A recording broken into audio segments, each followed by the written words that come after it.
జగన్మోహన్ రెడ్డి గారిని నేను ప్రశ్నిస్తున్నా అని చెప్పని అద్దంకి పోలీసులు ఆపి ఒక మహిళ ఎస్ఐ, వీడియోలు కూడా ఉన్నాయి, మీకు పంపిస్తా కావాలంటే. ఆమె బూటుకాలతో, ఆమె వేరే మతానికి సంబంధించి ఇలా అమ్మవారి మీద నా గొంతు మీద బూటుతో వేసి నొక్కి, అమ్మవారిని నొక్కి తర్వాత అంటోంది ఆమె నవ్వుతూ.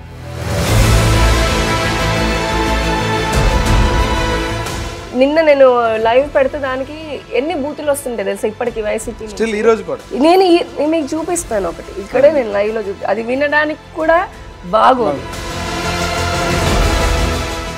వాళ్ళని ట్రోల్ చేసి, వాళ్ళ వ్యక్తిత్వ హననం చేసి, కాపురాలని కూల్చి, కుటుంబాలను రోడ్డు మీద పడేసినటువంటి వ్యక్తులు ఎవరైతే ఉన్నారో.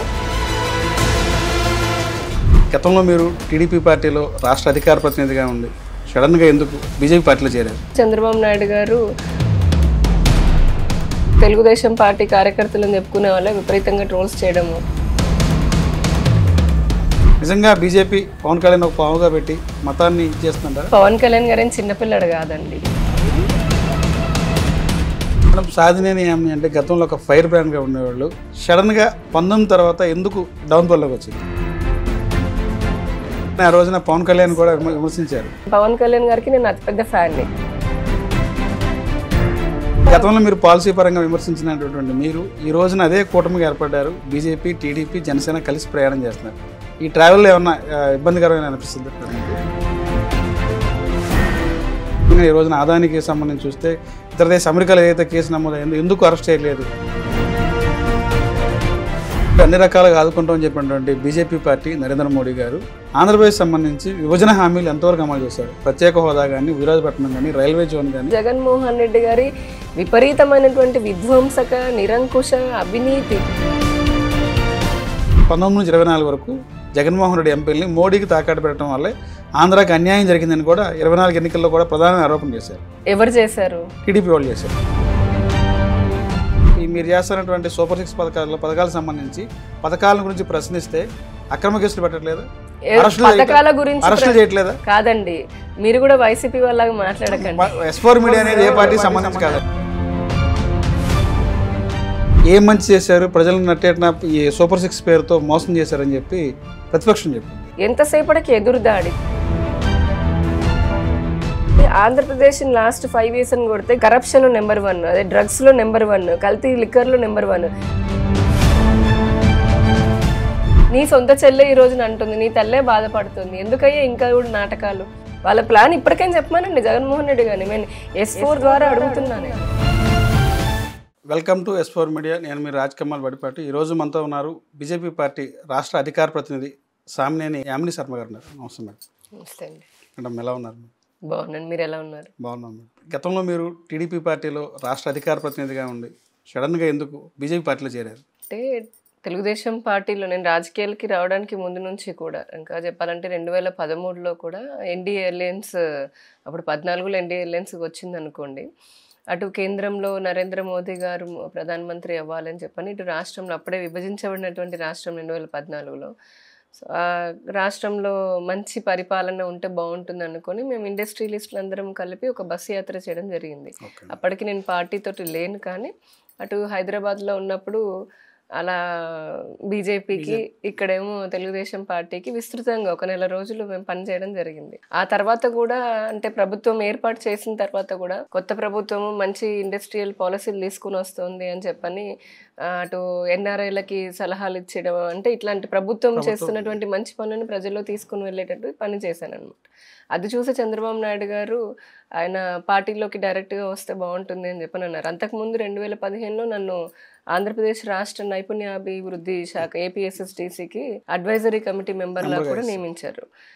అలాగే ప్రభుత్వంతో చేస్తూ పార్టీ కూడా మీరు రావాలి అని చెప్పని అనుకున్నప్పుడు అట్లా అధికార ప్రతినిధిలాగా వెళ్ళాను.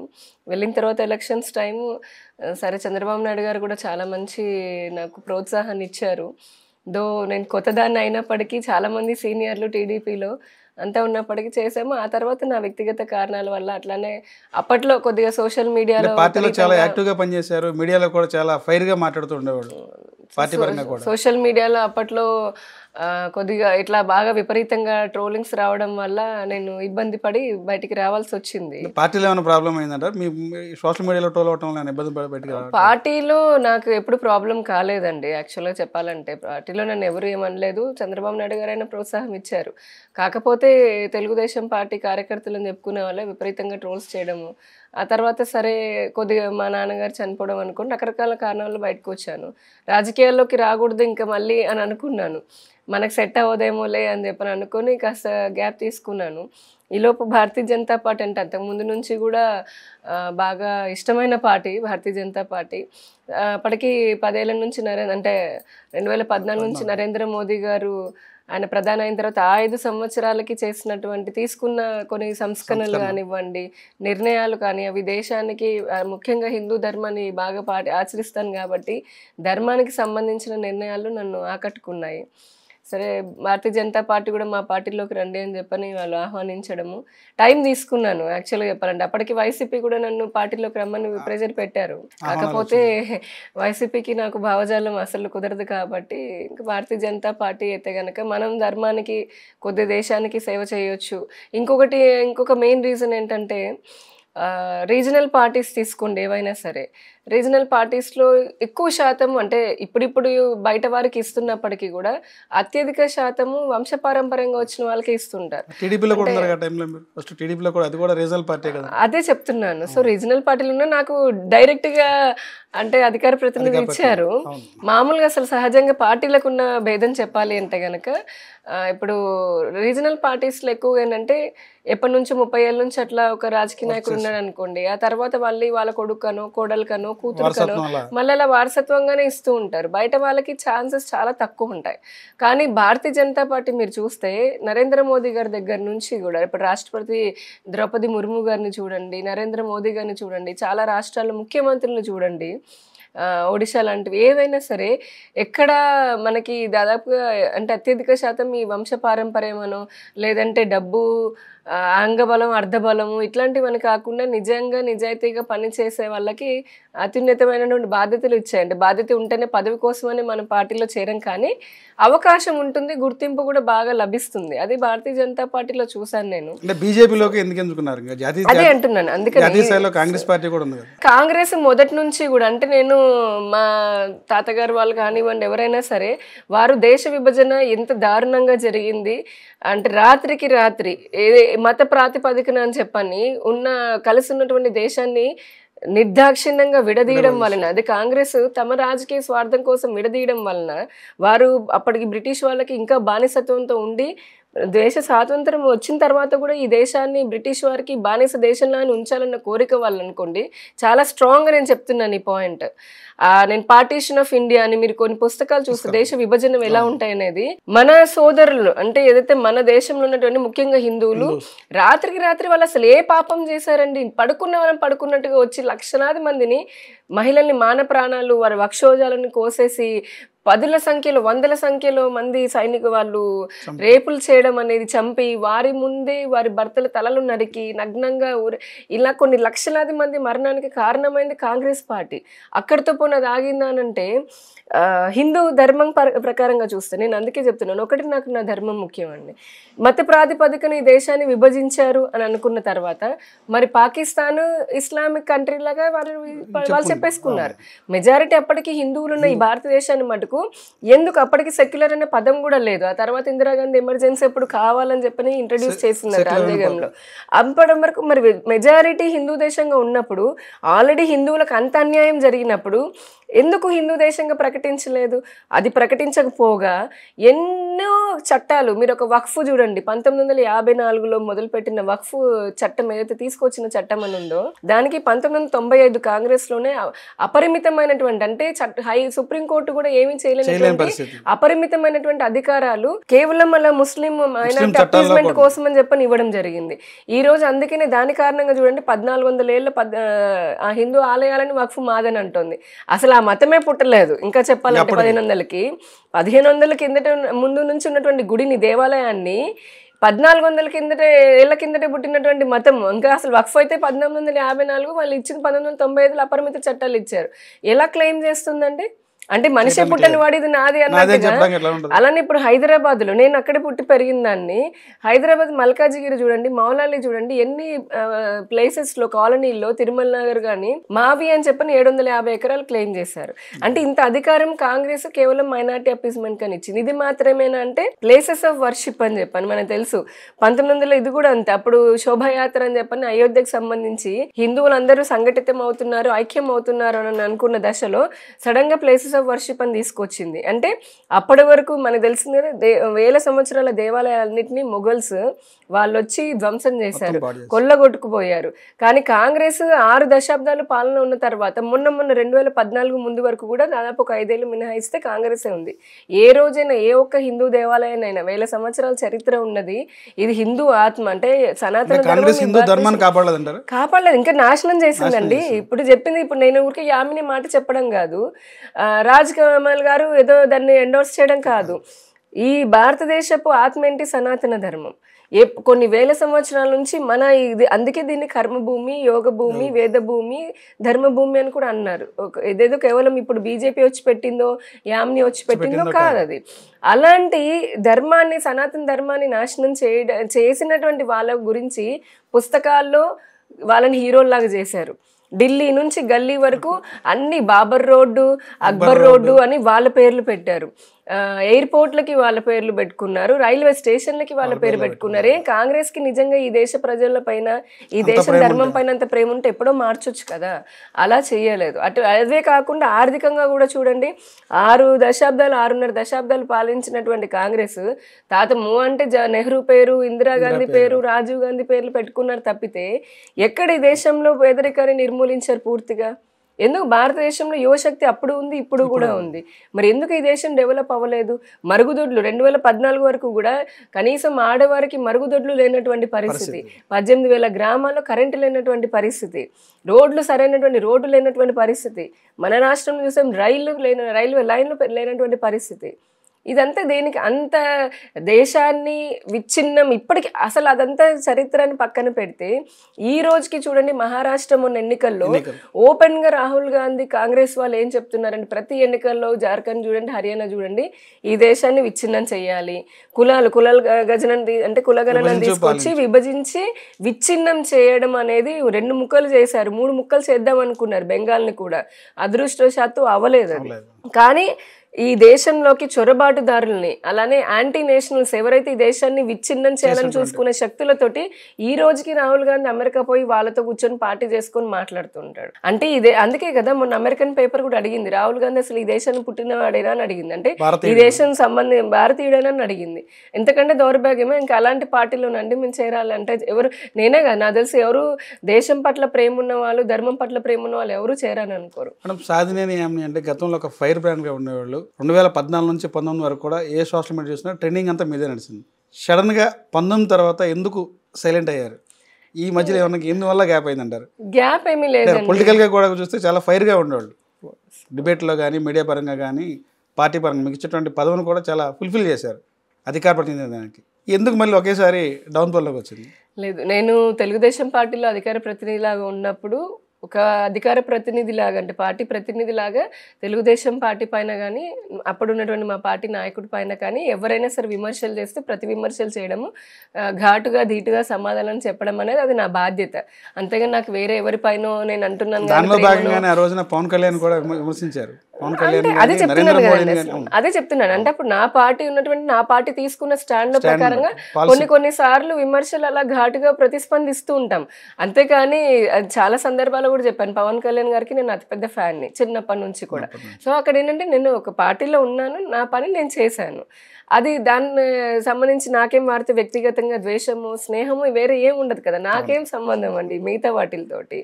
అది అయిపోయిన తర్వాత భారతీయ జనతా పార్టీలోకి వచ్చిన తర్వాత నేను దాదాపుగా ఒక 2-3 ఏళ్ళ పాటు సామాన్య కార్యకర్తలాగా ఉన్నాను, నాకు ఎటువంటి బాధ్యత లేదు. సో ఒక మండలి ఇన్ఛార్జ్ లాగా తర్వాత ఇచ్చారు, నా మండలంకి నేను తిరిగి తాడికొండ మండలంలో నా పని నేను పార్టీ పని చేసుకున్నాను. అధికార ప్రతినిధిలాగా ఉంటే మీడియాకి దగ్గరగా ఉంటాం, కానీ మండలి ఇన్ఛార్జ్ లాగా ఉంటే మీడియాతో దగ్గరగా ఉండం కదా. సో ఆ రకంగా ప్రజలకు అనిపించలేదు. తర్వాత ఒక 2 ఏళ్ళు దాదాపుగా గతంలో మీరు పాలసీ పరంగా విమర్శించినటువంటి మీరు ఈ రోజున అదే కూటమిగా ఏర్పడ్డారు. బీజేపీ, టీడీపీ, జనసేన కలిసి ప్రయాణం చేస్తున్నారు. ఈ ట్రావెల్లో ఏమన్నా ఇబ్బందికరమైన అనిపిస్తుంది అంటారు మీకు? గతంలో లేదండి పాలసీ పరంగా కూడా ఇలా విమర్శలు చేశారు, మళ్ళీ ఇప్పుడు అదే పార్టీలతో కూడా కలిసి ట్రావెల్ అవుతున్నారు బీజేపీ మీరే జనసేన అంటున్నారు కదా విధానాల పరంగా అప్పుడున్న పరిస్థితుల దృష్ట్యా చేయాల్సి వచ్చింది తప్పితే పర్సనల్గా ఎటువంటి అభిప్రాయ భేదాలు ఏమీ లేవు కాబట్టి. రెండోది ఇప్పుడు భారతీయ జనతా పార్టీలో ఆ తర్వాత మహిళా మోర్చాలోకి వచ్చాను, ఆ తర్వాత ఇప్పుడు అధికార ప్రతినిధి అయ్యాను. సో ఈ అందుకని 6 సంవత్సరాలు, దాదాపు ఇది 6వ సంవత్సరము.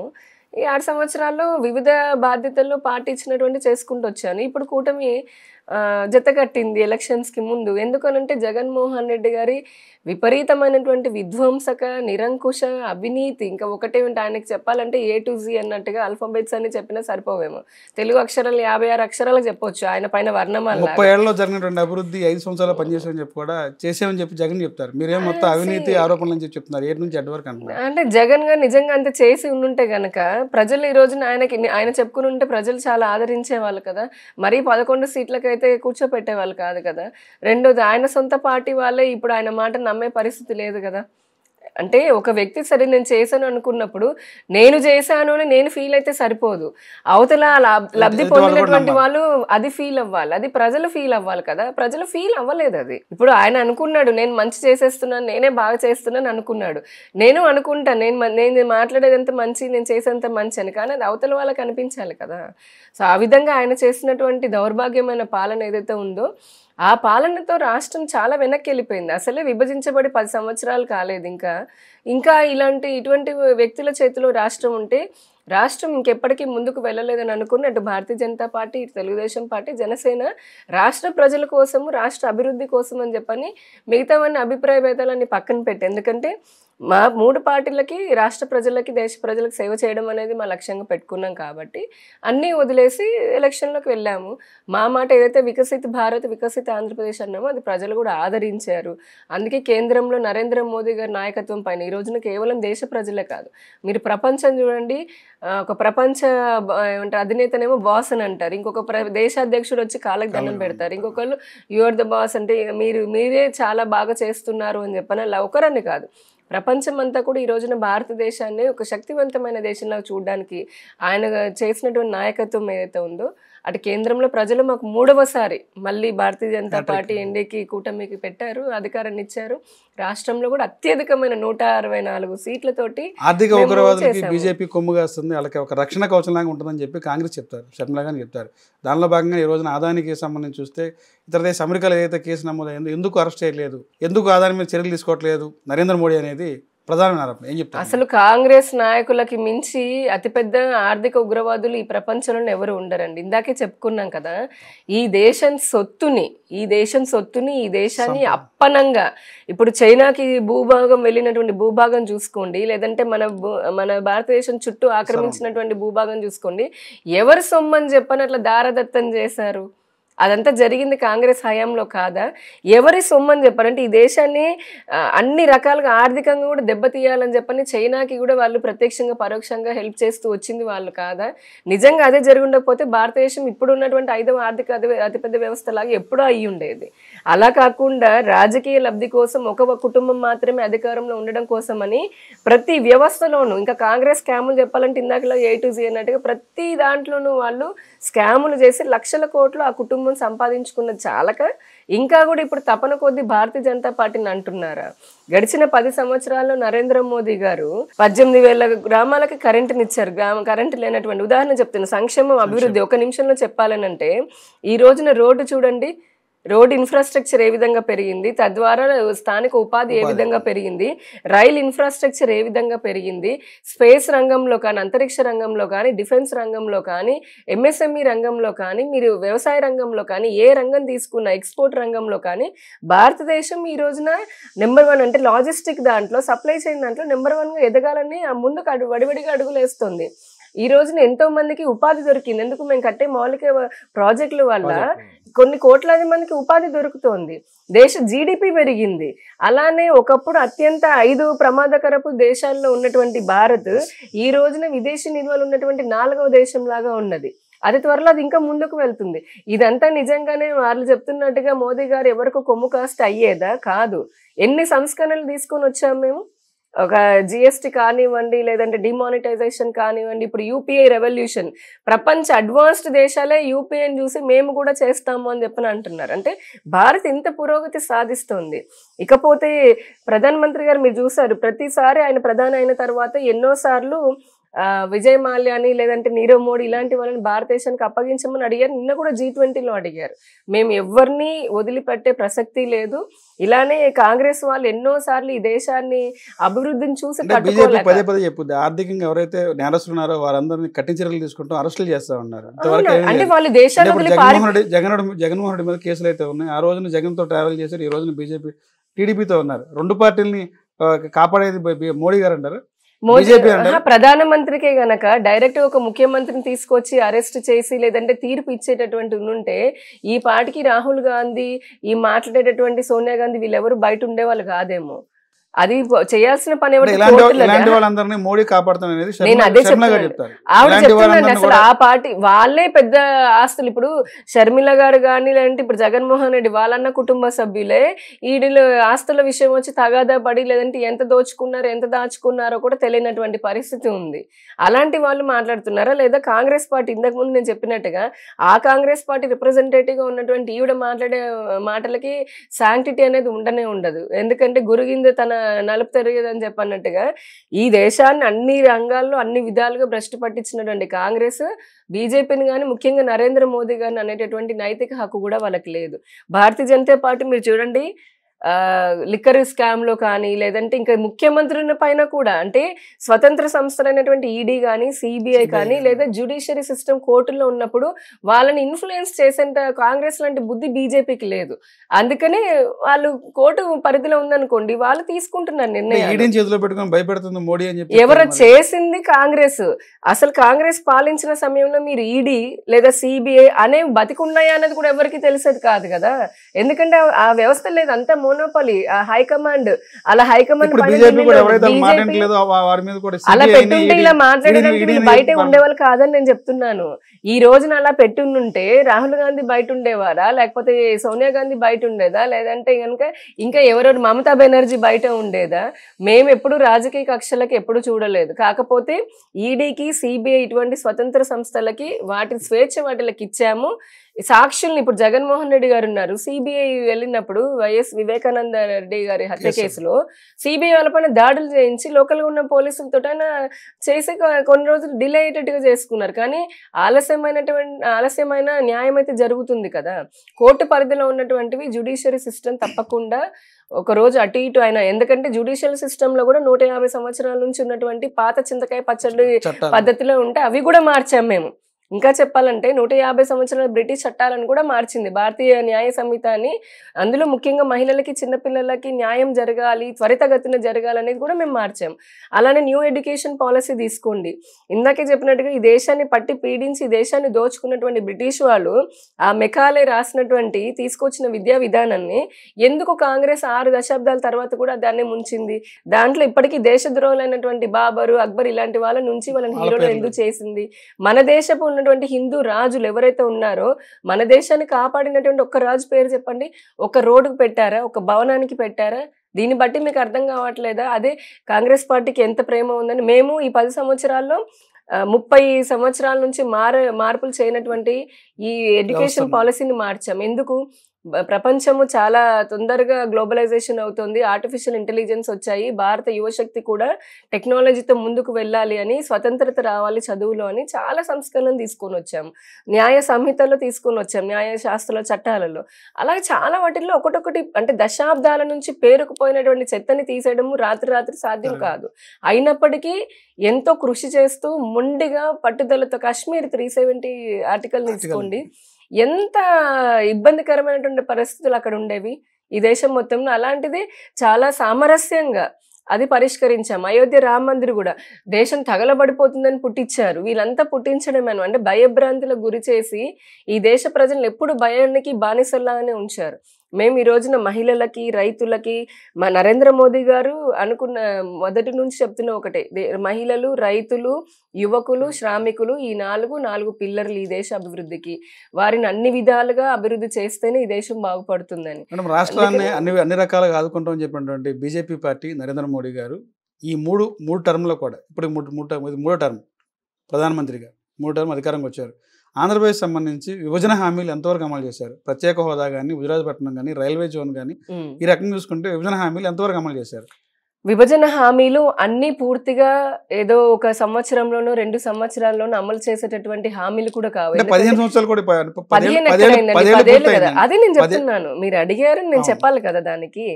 రాష్ట్రం విభజన జరిగిన తర్వాత 18 అంశాలతోటి విభజన అంశాల్లాగా ఆంధ్రప్రదేశ్ రాష్ట్ర విభజన చట్టం చేశారు. ఆ చేసిన తర్వాత కొన్ని వాటిల్లో ఉమ్మడి ఆస్తులు హైదరాబాద్ లో ఉన్నాయి, తెలంగాణకు ఉన్నాయి. ఆ ఉమ్మడి ఆస్తుల గురించి అంటే ఎలక్ట్రిసిటీ బోర్డుకి సంబంధించి, ఆర్టీసీకి సంబంధించి ఆ రాష్ట్రం ఈ రాష్ట్రము కిచ్చులాడుకుంటూ ఇంకా కూడా అది మధ్యవర్తిలో అలా ఉన్నాయి. ఇప్పుడు కొంత జరుగుతూ ఉంది. ఇకపోతే మీరు ప్రత్యేక తరగతి హోదా అని చెప్పని అన్నారు. అదే ప్రత్యేక తరగతి హోదా దాని గురించి మొదట్లో అప్పుడున్నటువంటి పరిస్థితులలో అప్పటి ఎన్డీఏ ప్రభుత్వం ఏదైతే ఉందో ప్రత్యేక తరగతి హోదా అంటే మన 14th ఫైనాన్స్ కమిషన్ చెప్పిన దాని ప్రకారం ఏ రాష్ట్రానికి అమలు అంటే నార్త్ ఈస్ట్ లో టెరైన్ సరిగ్గా లేనటువంటి కాకుండా మిగతా వాటికి అది అంటే ఉపయోగించడానికి కష్టంగా ఉంది కాబట్టి దానికంటే మించినటువంటి ప్రతిఫలం. ఇప్పుడు ఏదైనా సరే మనకు ప్రతిఫలం కావాలి, పేరుతో సంబంధం లేదు. పేరు అనేది ఒక ఎమోషనల్ సెంటిమెంట్ కాదనట్లేదు, కానీ మనకి అల్టిమేట్లీ జరగాల్సిన బెనిఫిట్ దీనికి అంతాలి. దానికోసం అని చెప్పని అప్పట్లో ఉన్నటువంటి రాష్ట్ర అసెంబ్లీ అని అంటారు. అదే చెప్తున్నాను కదా, రాజకీయం కోసం అని చెప్పని ఒక పదాన్ని ఎమోషనల్ చేసి దాన్ని రాజకీయం చేసుకున్నారు. కానీ ఇప్పుడు పదంతో పని అవుతుందా, దాంతో వచ్చే బెనిఫిట్ తో పని కావాలా? బెనిఫిటే కదా అల్టిమేట్లీ. ఒక పదం అనేది ఉంటుంది, అది మనల్ని కనెక్ట్ చేస్తుంది, దగ్గరగా చేస్తుంది. ఒక ఎలా వస్తాయి? హోదా ఉంటే పెట్టుబడులు ఎందుకు వస్తాయంటే అందులో ఉన్నటువంటి విధానాల వల్ల. హోదా ఉంది కదా అని వచ్చేవి, అందులో ఉన్నటువంటి విధానాల వల్ల, ట్యాక్స్ ఎగ్జంప్షన్స్ వల్ల వస్తాయి. అదాంటి ఎగ్జంప్షన్సే ఇస్తామని కూడా అప్పుడు చెప్పాము. తర్వాత సరే కొన్ని జరిగినటువంటి రాజకీయ పరిణామాల వల్ల అనుకోండి, అలా అప్పుడు కూడా జగన్మోహన్ రెడ్డి కూడా మేము ఇంకేంటి మాకు 25 మందిని ఇస్తే మెడల్ వంచుతాను అది అని అన్న వ్యక్తి కూడా ఆ తర్వాత అతనికి విషయం అర్థమైంది. ఎందుకంటే పదంతో పని జరగదు, ఆ బెనిఫిట్ రావాలని. కానీ అతనికి రాష్ట్రానికి ఎవరెవరితో లాలూచి పడ్డారని మేమైనా కలిసి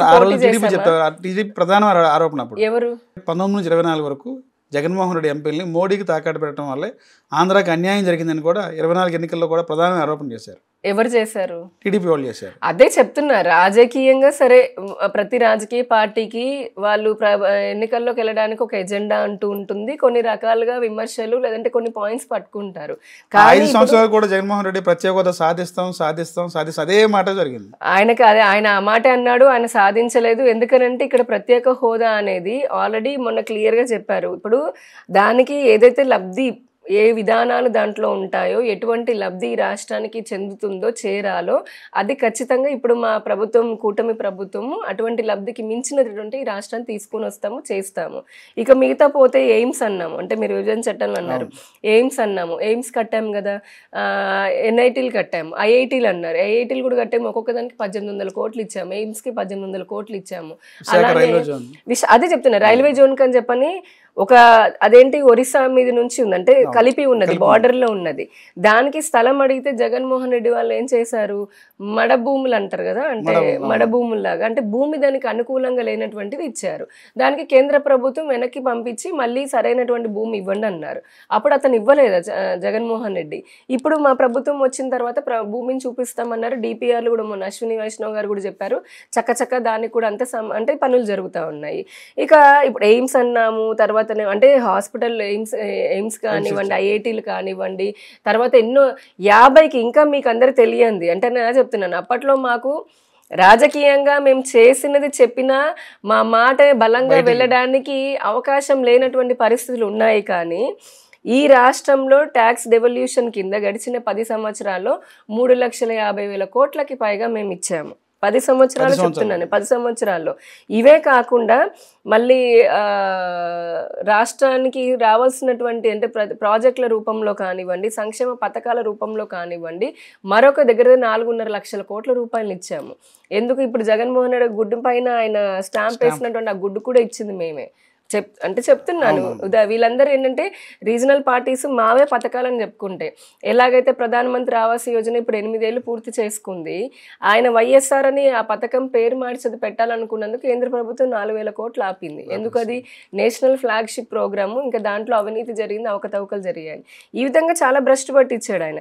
ఇది కాకుండా కేంద్ర సంస్థలు కానీ ఐఐటి అంటే ఇన్స్టిట్యూట్, ఇప్పుడు మన విజయవాడలో చూడండి ఫ్యాషన్ టెక్నాలజీ కానీ లేదంటే కెమికల్ కారిడార్ల దగ్గర నుంచి కూడా 50కి పైగా సంస్థలను ఇచ్చాము. వాటికి 23,000 కోట్లు పైగా ఇచ్చాము. 1,20,000 కోట్లు పైగా రోడ్లు వేసాము ఈ 10 సంవత్సరాల్లో. 87,000 కోట్లకు పైగా రైల్వే లైన్లకు ఇచ్చాము. అంటే ఇవన్నీ కూడా 10 సంవత్సరాలు, మాకు 5 సంవత్సరాలు ఈ 5 సంవత్సరాలు అని కాదు, 10 సంవత్సరాల్లోనూ అటు భారతీయ జనతా పార్టీ కేంద్ర ప్రభుత్వం ఉన్నప్పుడు ఈ రాష్ట్రానికి ఏమి కావాలో చేసింది. కాకపోతే జగన్మోహన్ రెడ్డి ఈ 5 సంవత్సరాలు ఆ నిధులను మళ్లించుకొని ఆయన సొంతంగా అన్నిటినీ దాన్ని కబ్జా చేసుకొని, అంటే నిధులన్నింటినీ కూడా ఆయన తినేసి ఈ రాష్ట్రాన్ని అభివృద్ధి లేకుండా చేశాడు. అందుకే కదా భారతీయ జనతా పార్టీ కూటమిలో అంటే మళ్ళీ అభివృద్ధి జరగాలని అంటే మంచి పాలన ఉండాలని. ఈ 6 నెలల్లో చూడండి మీరు, పోలవరానికి 12,000 కోట్ల పైగా హైట్ తగ్గించారు. అంటే దేనికండి ఇప్పుడు విదేశీ నిపుణులు వస్తున్నారు. అంత పెద్ద ఒక 100 సంవత్సరాలు ఉండేటటువంటి లక్షల ఎకరాలకి నీరు వచ్చేదానికి అక్కడ ఉన్నటువంటి భూమి కానీ లేదంటే పరిస్థితులను అధ్యయనం చేస్తూ ఉండాలి. ఆ చేసే క్రమంలో టెక్నికల్గా సంబంధించి ఇప్పుడు ప్రభుత్వము మనమేదో పెట్టుకొని అంటే మేమేదో మార్చుకుంటున్నామని కాదు కదా, విదేశీ నిపుణులు వస్తున్నారు, వాళ్ళు సలహాలు ఇస్తున్నారు, దాని ప్రకారమే మార్పులు చేర్పులు జరుగుతున్నాయి. క్యాపిటల్కి 15,000 కోట్లు ఇచ్చామా, అలాగే మెట్రో రైలుకి, అమరావతి మెట్రో రైలుకి స్థలం ఇవ్వమని అడిగితే జగన్మోహన్ రెడ్డి 5 ఏళ్ళ స్థలం చూపించాల. అంతెందుకు 25 సంవత్సరాల నుంచి రాజశేఖర రెడ్డి గారు ముఖ్యమంత్రిలా ఉన్నప్పటి నుంచి కూడా పెండింగ్లో ఉన్న రైల్వే లైన్లకి మేము మా భారతీయ జనతా పార్టీ వచ్చిన తర్వాత 2015లో రైల్వే లైన్లకి 3,000 కోట్లు ఇచ్చి క్లియర్ చేసాము, అంటే కంప్లీట్ చేసాము. ఇట్లాగా స్థలం ఇవ్వకుండా కొన్ని ఆగిపోయినాయి. ఇప్పుడు 15,000 కోట్లు క్యాపిటల్కి ఇచ్చాము. బైపాస్ రోడ్డు ల్యాండ్ పూలింగ్ కంటే కూడా 6,000 కోట్లు ఇచ్చాము. 3 ఇండస్ట్రియల్ కారిడార్ లోపల ఇన్ఫ్రాస్ట్రక్చర్కి ఇచ్చాము. అలానే మన దీనికి అమరావతికి సంబంధించిన దానికి అన్ని రకాలుగా ఔటర్ రింగ్ రోడ్కి ఇచ్చాము. మెట్రోకి 2,800 కోట్లు. ఇంకా ఇవి తక్కువే. మొన్న బడ్జెట్ ఎలొకేషన్స్లో ఇంకా మీరు చూసారు చాలా వచ్చాయి ఇక్కడ, అంటే రాష్ట్రానికి సంబంధించి. ఒకటి డబుల్ ఇంజన్ సర్కార్, అంటే అయినా కేంద్ర ప్రభుత్వం చేస్తున్నటువంటి ఏదైతే ఇస్తున్న ప్రోత్సాహాన్ని సహకారాన్ని అర్థం చేసుకొని కింద వాళ్ళు కూడా దానికి తగ్గట్టుగా రాష్ట్రంలో ఉన్న ప్రభుత్వం కూడా చేసింది అనుకోండి, డబుల్ ఇంజన్ సర్కార్లా అవుతుంది, ఒక యూపీ కానీ ఒక ఆంధ్రప్రదేశ్ కానీ. ఇప్పుడు అది ప్రజలు చూస్తున్నారు. ఇప్పుడు విశాఖ స్టీల్ ప్లాంట్ అనేది గత 5 సంవత్సరాల నుంచి కూడా ఒక హాట్ టాపిక్ అయింది. ప్రతిపక్షాలు ఏమంటారంటే మొదటివారు జరిగింది విశాఖ స్టీల్ ప్లాంట్ని ప్రైవేట్ పరం చేస్తారండి. ఎన్నికల్లో ప్రతి ఒక్క పార్టీ కూడా దాన్ని ఒక అస్త్రంగా తీసుకున్నారు. మేము వస్తే అధికారంలోకి వస్తే ప్రైవేట్ పరం చేయమని చెప్పి అన్నారు. ప్రైవేట్ పరం అయిపోయిందని చెప్పి కొంత ప్రచారం ఏది వస్తూ ఉంటారు. నిజంగా విశాఖ ఉక్కు అనేది ఆంధ్రుల హక్కు, అందులో అంటే నిర్వివాదమైనటువంటి అంశం అది ఖచ్చితంగా. At the same time Bharatiya Janata party కేంద్ర ప్రభుత్వం అంటే వీళ్ళకి పెట్టుబడుల ఉపసంహరణ అలానే ప్రైవేటీకరణ అనే దానికి తేడా కూడా లేకుండా మాట్లాడే మాటలు చాలా మంది మాట్లాడుతుంటారు. రెండింటికి తేడా ఉంది. అంటే ఇప్పటికే కొంతమంది తొలగించడం జరిగింది. శాలరీస్ ఇవ్వడంలో కూడా 30% శాలరీ ఇస్తున్నారు. దాదాపు 1,300 రోజుల నుంచి కూడా ఉద్యమాలు అయితే చేస్తారు. విశాఖ ఉక్కుకు సంబంధించి ఇంటర్నల్గా స్టాఫ్కి సంబంధించి కానివ్వండి, అలా ఇప్పుడు కాదు, కొన్ని దశాబ్దాలుగా ఎప్పటి నుంచో కొన్ని ఇష్యూస్ ఉన్నాయి. అది ఇప్పుడు కొత్తగా వచ్చినా కూడా కాదు. అండ్ దాన్ని ఇటువంటి చాలా సున్నితమైనటువంటి అంశాన్ని ఏ విధంగా అందరికీ అనుకూలమైనటువంటి పరిష్కారం ఇవ్వాలో అనేది అటు కేంద్ర ప్రభుత్వము ఇటు రాష్ట్ర ప్రభుత్వము, ఇప్పుడు మాకు కేంద్ర మంత్రులు కూడా ఉన్నారు మా పార్టీ నుంచి, చర్చిస్తున్నారు. తప్పకుండా ఎవరికి ఇబ్బంది కలగనటువంటి పరిస్థితిలోనే దానికి సొల్యూషన్ అనేది ఇస్తారు. ఈలోపు రాజకీయ పార్టీలకి లేదంటే కొంతమందికి ఇప్పుడు కమ్యూనిస్టులు ఉంటారు అనుకోండి, వాళ్ళ సంస్థలకి ఇంకేం పని ఉంటుంది, వాళ్ళ అటువంటి విధానాల వల్ల ఈ రోజున దేశ ప్రజలు వాళ్ళని పూర్తిగా దూరం పెట్టారు. ఎక్కడ వాళ్ళకి ఒక సీటు ఒక కేరళలో తప్పితే మామూలు ఇంకెక్కడ వచ్చే పరిస్థితి లేదు, పార్లమెంట్లో అసలు వచ్చే పరిస్థితి అంతకంటే లేదు. అటువంటి వారు ఏంటంటే భావోద్వేగాలను రెచ్చగొడుతూ వాళ్ళు ఇంకా వాళ్ళ ఉనికిని చాటుకోవడం కోసమని చేసేటటువంటి కార్యక్రమాలు కొన్ని ఉంటాయి. వాటన్నిటిని పట్టించుకుంటూ పోకుండా అందరికీ అనువైనటువంటి సమస్య పరిష్కారం చూపించడమే మా బాధ్యత. దానికి భారతీయ జనతా పార్టీ అటు కేంద్ర ప్రభుత్వం ఇటు రాష్ట్ర ప్రభుత్వం కట్టుబడి ఉంది. అంటే ఇప్పుడు ఎన్డీఏ కూటమి అధికారం వచ్చి 6 నెలల కాలం అవుతుంది. ఈ 6 నెలల కాలంలో గతం ఎలా ఉంది, ఇప్పుడు ఎలా ఉంది? అప్పటికిప్పుడు మార్పు వచ్చింది పాలనా పరంగా. ఎన్డీఏ ప్రభుత్వం వచ్చేసి ఏం చెప్తుందంటే మంచి ప్రభుత్వం అని చెప్పి స్టిక్కర్లు వేశారు. ఏం మంచి చేశారు, ప్రజలను నట్టేట ఈ సూపర్ 6 పేరుతో మోసం చేశారని చెప్పి ప్రతిపక్షం చెప్తుంది. ఏం చెప్తారు దాన్ని దీన్ని చూసి? ప్రతిపక్షము భారతదేశంలో వెరీ అన్ఫార్చునేట్ థింగ్ ఏంటంటే, ప్రతిపక్షం అని అంటే ఒకటి ప్రభుత్వ విధానాలను ప్రశ్నించవచ్చు.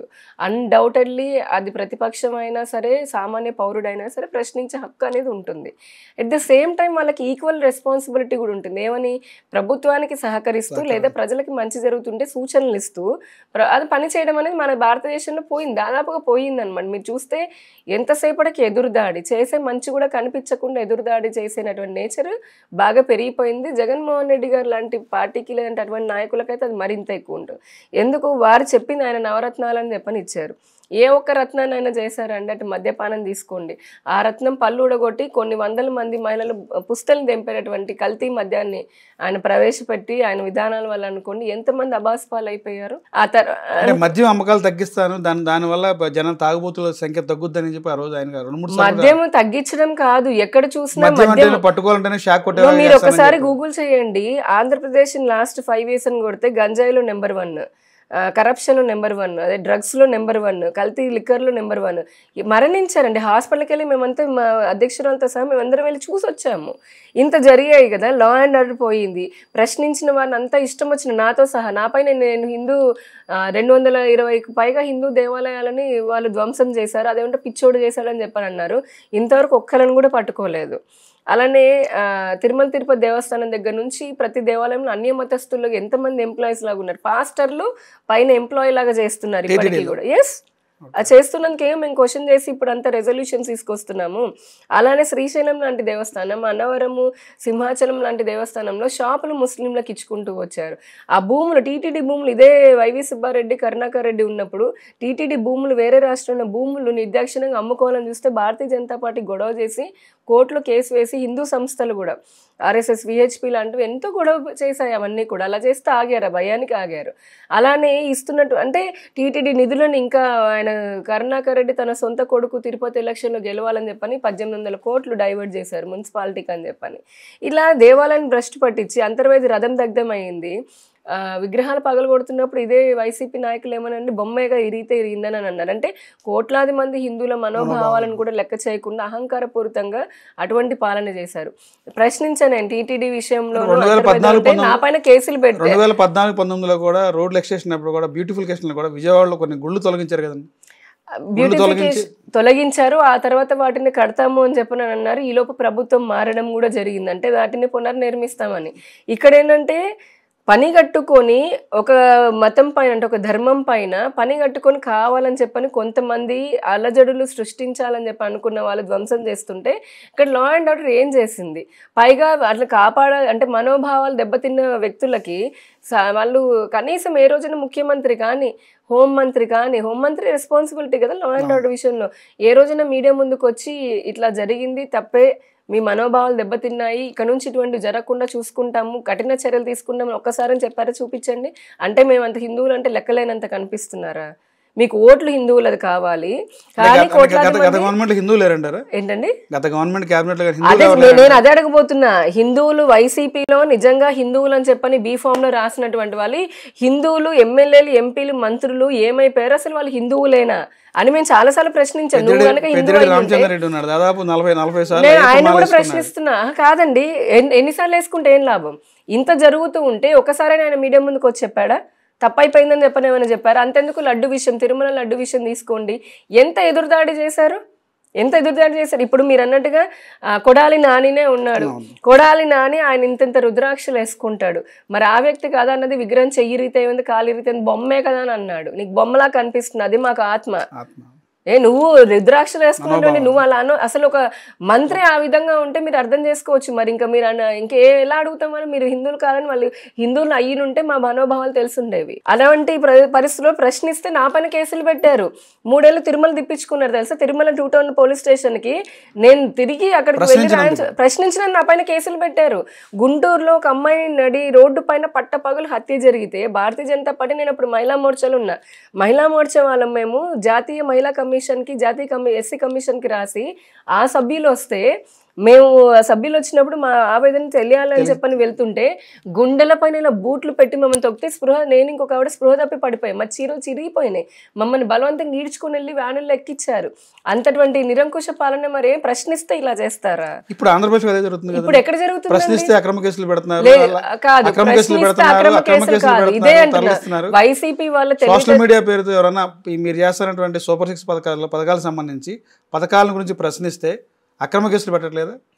పథకాల గురించి అరెస్టులు చేయట్లేదా? కాదండి, మీరు కూడా వైసీపీ వాళ్ళగా మాట్లాడకండి. S4 మీడియా అనేది ఏ పార్టీ సంబంధించి కాదండి. అందుకంటే మీరు అడిగే ప్రశ్న ఇప్పుడు పథకాలని ప్రశ్నిస్తాను ఒకటి చూపించారు నాకు స్క్రీన్ షాట్, కేవలం పథకాలు ప్రశ్నిస్తే అరెస్టులు చేస్తాను చెప్పి ఢిల్లీ స్థాయిలో కూడా ఆందోళన చేశారు వైసీపీ పార్టీ. అక్కడికే వస్తున్నా. ఈయన అధికారం పోగానే ఏం చేయాలో తెలియక జగన్మోహన్ రెడ్డి గారు గబగబా ఢిల్లీకి వెళ్ళి ఏదో చెప్పేసుకుందాం, లా అండ్ ఆర్డర్ నా కార్యకర్తలు చంపేస్తున్నారని చెప్పి అనుకున్నారు, కానీ ఆ పప్పలేం ఉడకలేదు. ఎందుకు అని అంటే ఇక్కడ జరుగుతున్నటువంటి వాస్తవ పరిస్థితి ఏంటి? అప్పటికి ఈ రోజుకి మీరు చూడండి, పోలీస్ వ్యవస్థలో చాలా మంది ఇంకా కూడా వైసీపీకి ఉడిగం చేస్తూ బానిసల్లాగా ఉన్నటువంటి అధికారులు కొంతమంది ఉన్నారు, అందరూ అనట్లేదు. అలానే ఐఏఎస్లో కూడా ఉన్నారు, కింద స్థాయి వరకు కూడా ఉన్నారు. వారందరూ కూడా పనిగట్టుకొని ప్రభుత్వం పైన రాగానే కొన్ని కుట్రలు చేయాలని ప్రయత్నం చేశారు, డీస్టెబిలైజ్ చేయాలని ప్రయత్నం చేశారు. ఉన్నారు, దాంట్లో తప్పేముంది? ఎంతమంది చేశారు? ఎలక్షన్ కి ముందు నరేంద్ర మోదీ గారు చిలకలూరిపేట సభకి వస్తే, అప్పుడు జస్ట్ కూటమి ఫస్ట్ మీటింగ్ అది, ఒక దేశ ప్రధాని వస్తూ ఉంటే వారి సభ సరిగ్గా జరగనీయకుండా అని చెప్పని ఎన్ని ఇబ్బందులు పెట్టాడో ఆయన ఐజీ, అప్పుడు ఉన్నటువంటి పల్నాడు ఐజీ అండ్ ఎస్పీ మాకు తెలుసు. మా రాష్ట్ర అధ్యక్షురాలు పురంధరేశ్వరి గారి పేరు లిస్టులో డయాస్ పైన ఉంటే ఆవిడని పంపించకుండా 3 గంటలు నించోబెట్టారు కింద, మాకు బొకే కూడా ఇవ్వకుండా. అలానే మమ్మల్ని అందరినీ 2-3 కిలోమీటర్లు నడిపించారు. ఏది పేర్లు మేము డయాస్ పైన, నేను కూడా రిసీవింగ్ పేర్లు ఉన్నప్పుడు హెలికాప్టర్ దగ్గర. అలాంటి చేసినటువంటి వ్యక్తులు ఇంకా చాలా ఉన్నాయి. ఇలా చెప్తే అధికారులు ఇప్పుడు కొంత భయం అన్నదో, అంటే వారు బాగా మరి ఏదో ఒక కారణంతో అలాగా వారికి తొత్తుల్లాగా మారారు.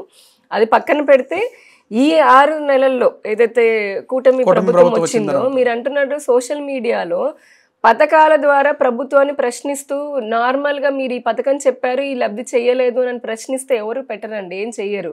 అలా కాకుండా ఫోటోలు మార్ఫింగ్ చేసి మహిళా మంత్రులని, ఎమ్మెల్యేలని, మాలాంటి వాళ్ళతో సహా మీకు ఇప్పటికీ చూపిస్తారు. కాదు, ఈరోజు నేను ఇప్పటికీ జగన్మోహన్ రెడ్డి గారిని నేను ప్రశ్నిస్తున్నా అని చెప్పని నిన్న నేను లైవ్ పెడితే దానికి ఎన్ని బూతులు వస్తుంటాయి తెలుసా ఇప్పటికి వైసీపీ.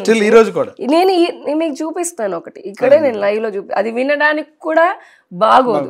అలాంటి 1 సెకండ్, అటువంటి వాళ్ళని ఎవరినైనా సరే కఠిన చర్యలు తీసుకోవాలి. ఒక్క నిమిషము. అలాంటివి అంటే ఈ రోజుకి జరుగుతున్నాయి మా పైన. మా ప్రభుత్వం వచ్చినా కూడా ఒక పదం ఎంత జుగుప్సాకరమైనటువంటి పదం అంటే అత్యంత నీచంగా మాట్లాడుతున్నారు. ఇది వైసీపీ వాళ్ళు.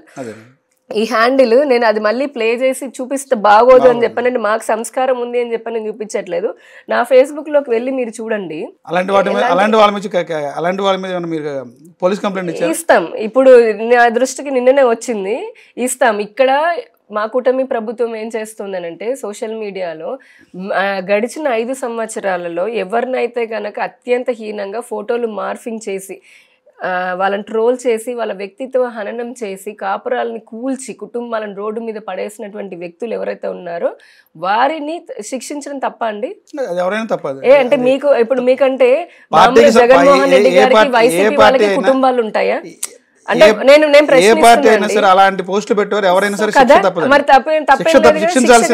ఇప్పుడు జగన్మోహన్ రెడ్డి వైసీపీ పార్టీనే చేసింది అని చెప్పని మేము కంప్లైంట్ ఇస్తున్నాం. అంటే మేమంటే సామాన్యులు అండి, ప్రశ్నించిన సామాన్యులు. రాజకీయాలు ఉన్న మమ్మల్ని వదిలేండి, సామాన్యులు. ఇప్పుడు రంగనాయకమ్మ గారు అని ఉన్నారు, అంతెందుకు డాక్టర్ సుధాకర్ గారిని పాపం ఆయన హత్య అయిపోయింది కదా. అసలు ఇలా ఎంత మందిని ఒక దళిత డ్రైవర్ అని ఏం పాపం చేసుకున్నారు వీళ్ళు? అంతెందుకు అమరావతి మహిళా రైతుల్ని మీరు చూడలేదా, బూటకాలతో తన్నారు. నన్ను ఇప్పుడు నా మెడలో ఇంతకంటే పెద్ద అమ్మవారు ఉండేది ఎప్పుడు కూడా. 1000 సంవత్సరాల సుబ్రహ్మణ్యేశ్వర స్వామి టెంపుల్ అద్దంకి దగ్గర ఏదో ఉంది, అక్కడ పక్కనే దాన్ని ఆనుకొని ఒక క్రైస్తుది పెట్టారు అని తెలుసుకొని నేను వెళ్తూ ఉంటే అద్దంకి పోలీసులు నన్ను ఆపి, అద్దంకి పోలీసులు ఆపి ఒక మహిళ వేసాయి, వీడియోలు కూడా ఉన్నాయి, మీకు పంపిస్తా కావాలంటే. ఆమె బూటుకాలతో, ఆమె వేరే మతానికి సంబంధించి ఇలా అమ్మవారి మీద నా గొంతు మీద బూటుతో వేసి నొక్కి అమ్మవారిని నొక్కి తర్వాత అంటోంది ఆమె నవ్వుతూ. అంటే ఎంత హ్యూమిలియేషన్ నన్ను. ఇప్పుడు ఇంత ప్రజల్లో తెలిసినటువంటి దాన్ని, ఒక రాజకీయ పార్టీ ప్రతినిధిగా ఉన్నదాన్ని నన్ను మరి వైసీపీ హయాంలో ఏ విధంగా పోలీసులు ట్రీట్ చేశారు?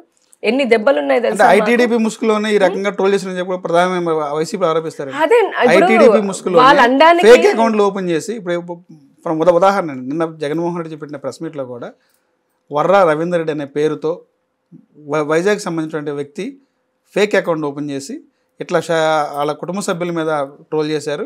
దానికి సంబంధించి ఎన్నికల ముందు అరెస్ట్ చేసాము, ఇదంతా టీడీపీ వాళ్ళు ఐటీడీపీ వాళ్ళటువంటి గేమ్, ఇది ఇట్లా చేయడం అనేది తప్పు, వీళ్ళు చేశారు తప్ప ఈ టీడీపీ చేసి మా పైన బురద జిమ్ముతారు అనేది జగన్ చెప్తారు. కరెక్ట్. సో ఇప్పుడు నా ప్రశ్న ఏంటంటే, నిజంగానే వాళ్ళ ఐడీలు హ్యాక్ అయినాయి లేదంటే వీళ్ళే చేశారు అనుకున్నప్పుడు 5 ఏళ్ళు ఎవరి ప్రభుత్వం ఉందండి? జగన్మోహన్ రెడ్డి నీ సొంత చెల్లిని, నీ సొంత తల్లిని, అండ్ మాలాంటి వాళ్ళు మిగతా మేము వేరే పార్టీలు ఉన్నా కూడా మేము మహిళలమే కదా. సో మాలాంటి వాళ్ళ పైన ఇలాంటి ట్రోల్స్ చేస్తున్నప్పుడు మరి నీ ప్రభుత్వం ఎందుకు స్పందించలేదు? నువ్వు అప్పుడే ఈ ఐటీడీపీ ముసుగులో ఎవరైతే ఫేక్ పెట్టారో అని అంటున్నారో మరి అప్పుడే వాళ్ళని ఎందుకు తీసుకుని వచ్చి అరెస్టులు చేయలేదు? లేదంటే ప్రజల ముందుకు వచ్చి ఇలా ప్రెస్ మీట్ పెట్టి చూపించవచ్చు కదా. మరి 5 ఏళ్ళు ఎందుకు చేయలేదు? ఇంకొకటి అసలు ట్విస్ట్ ఏంటంటే, మీరు నేను చెప్పుకోవడం కాదు, సొంత చెల్లి ఎవరైతే ఉన్నదో సొంత చెల్లి, ఆ చెల్లి వచ్చి పబ్లిక్గా చెప్తోంది కదా, నన్ను నా పుట్టుకొని ప్రశ్నించింది, నా తల్లిని ఈ విధంగా ఇంత దౌర్భాగ్యంగా దారుణంగా, ఇంకా మనం ఆడవాళ్ళు చెప్పుకోకూడదు పదాలు ఏదైనా సరే, అంత దారుణంగా చేసింది నా అన్న సోషల్ మీడియా అని చెప్తున్నారనంటే దీనికి ఇంకా వేరే ఏం సాక్ష్యం కావాలండి? ఇంతకంటే ఒక ఇంట్లో ఉన్నటువంటి ఒక తల్లి, ఒక సొంత చెల్లె వచ్చి నా అన్ననే ఇలా చేశాడనంటే ఇంతకంటే ఏం చెప్తాం అసలు? ఎంత కక్షలు ఉంటే మటుకు ఇలా ఎవరు చెప్పుకోరు కదా. ఇప్పుడు మమ్మల్ని నేను చెప్తున్నా, నా పైన మాట్లాడినటువంటి వ్యక్తులు ఇంటూరు రవికిరణ్ ఇట్లాంటివి ఎన్నో పెట్టారు, నా పైన కూడా అన్నారు. మరి ఈ రోజున వాళ్ళ ఆవిడల్ని జగన్ని మా ఆయన అనవసరంగా చేశారని అంటే నువ్వు మటుకే కుటుంబమా, నువ్వు మటుకు ఆడదానమా? మేము ప్రశ్నిస్తున్నాం. ఇప్పుడు ఈ వైసీపీ సోషల్ మీడియాలో గగ్గోలు పెడుతున్నటువంటి అంబటి కానీ లేదంటే ఈ వర్రా రవీందర్ రెడ్డి కానీ ఎవరైనా సరే పేర్లు, మా కుటుంబాలు ఎంత బాధపడ్డాయి, నా పిల్లలు ఎంత బాధపడ్డారు, నా అత్తగారు వాళ్ళు ఎంత బాధపడ్డారు, నా భర్త, మా కుటుంబ సభ్యుల మీద ఎంత గొడవలు జరుగుతుంటాయి, ఎంత సహనం మామూలు ఎంత ఉంటారు అసలు. అలా ఎంతమంది, మేమందరం ఆడవాళ్ళం కాదా అండి? మరి మాకు జరిగినటువంటి బాధకి మేము ఇప్పుడు వాళ్ళని శిక్ష పడాలన్న తప్పేముంది?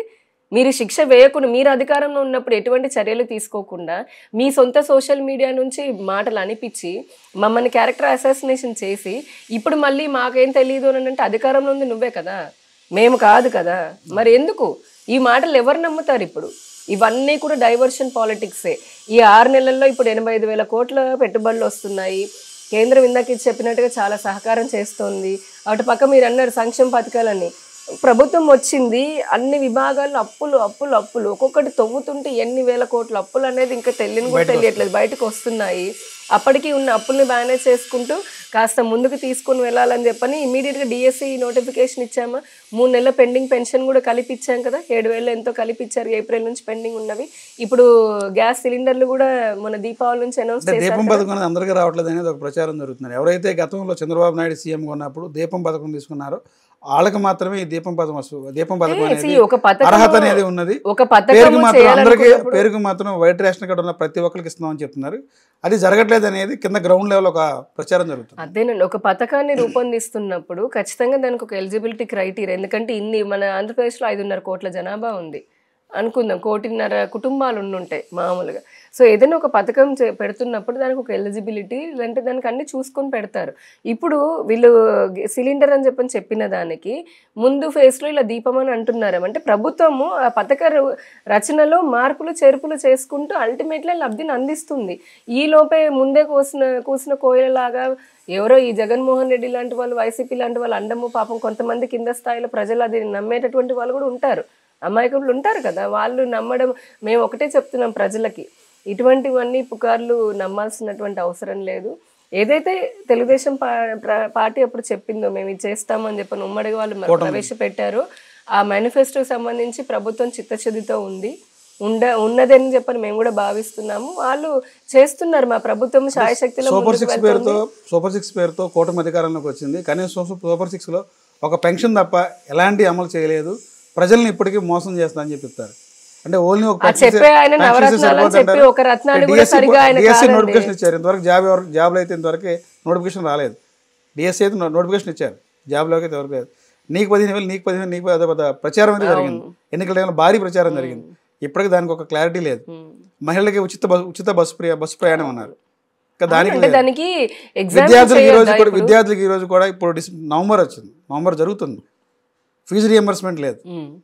నేను అదే చెప్తున్నా, కాలేజీలు ఇప్పుడు కూడా కాలేజీల్లో కూడా ఇప్పుడు వరకు స్టూడెంట్ కూడా చాలా వేధింపులు జరుగుతుంది కొన్ని కాలేజీల్లో. గవర్నమెంట్ ఇస్తుందో లేదో మాకు తెలియదు, మీరు మా అమౌంట్ కట్టాల్సిందే, కట్టకపోతే బయటకు పంపించేస్తున్నారు. 5 సంవత్సరాలు ఉన్నటువంటి ప్రాబ్లమ్స్ నేను ఎట్లయితే చెప్తున్నాను, దేశంలో 6 దశాబ్దాల నుంచి ఉన్నవి ఎలాగో రాత్రి రాత్రి తీయలేమో, ఇన్ని లోపాలు పెట్టుకొని ఇంత అవినీతి జరిగి ముందు మాకు దీన్ని అధ్యయనం చేయడానికి కొంత టైం పడుతుంది. ప్రభుత్వం ఏర్పాటు కాగానే వరదలు, బీభత్సమైన వరదలు వచ్చాయి ఇక్కడ విజయవాడలో ముఖ్యంగా, మిగతా చోట్ల కూడా. ప్రభుత్వ యంత్రాంగం కొన్ని రోజులు, దాదాపు ముఖ్యమంత్రి గారు కానీ ప్రభుత్వ యంత్రాంగాన్ని 15 రోజులు 15 నుంచి 4 రోజులు అటువైపు ఉన్నారు. ఈలోపు ముందు ఢిల్లీకి వెళ్ళి అక్కడ సమావేశాలు జరుగుతున్నప్పుడు రాష్ట్రానికి రావాల్సినటువంటి వాటిల్లో ఉన్నారు.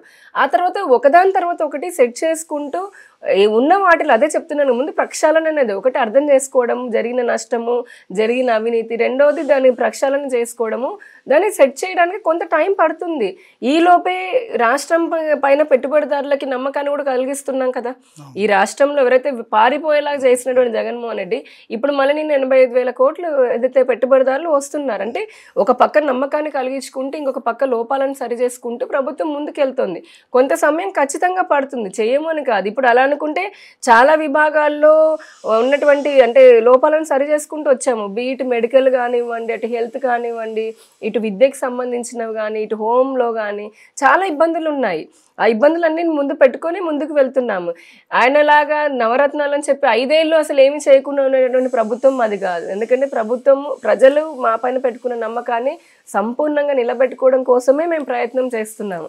ప్రభుత్వాలు అయితే మారినాయి కానీ వ్యవస్థలో అయితే ఎలాంటి మార్పులు రాలేదు. గత ప్రభుత్వంలో ఎలా ఉందో జస్ట్ ఈ ప్రభుత్వంలో కూడా సేమ్ ఆ వ్యవస్థ అయితే అలాగే ఉంది. ఏదన్నా గవర్నమెంట్ ఆఫీస్కి వెళ్ళి పని కావాలంటే పైసలు లేనిది ఏం పనులు అవ్వట్లేదు. ఒక ఉద్యోగి ట్రాన్స్ఫర్ కావాలంటే డబ్బులు లేనిది పని అవ్వట్లేదు. రాజకీయ నాయకులు కానీ ఎవరైనా మార్పు ఏం కనపడింది, గతానికి ఇప్పుడు ఏం మార్పు ఏం కనిపించట్లేదు. అదే వ్యవస్థ నడుస్తుంది. ఇటువంటి సమస్యలకి ఇది సామాజిక సమస్య అండి. ఇది ఇంకా నేను చెప్పాలంటే ప్రభుత్వ సమస్య అనే కంటే ఇటువంటివి ఈ లంచాలు ఇవ్వడము తీసుకోవడం ఇటువంటిది అంటే సామాజిక సమస్య.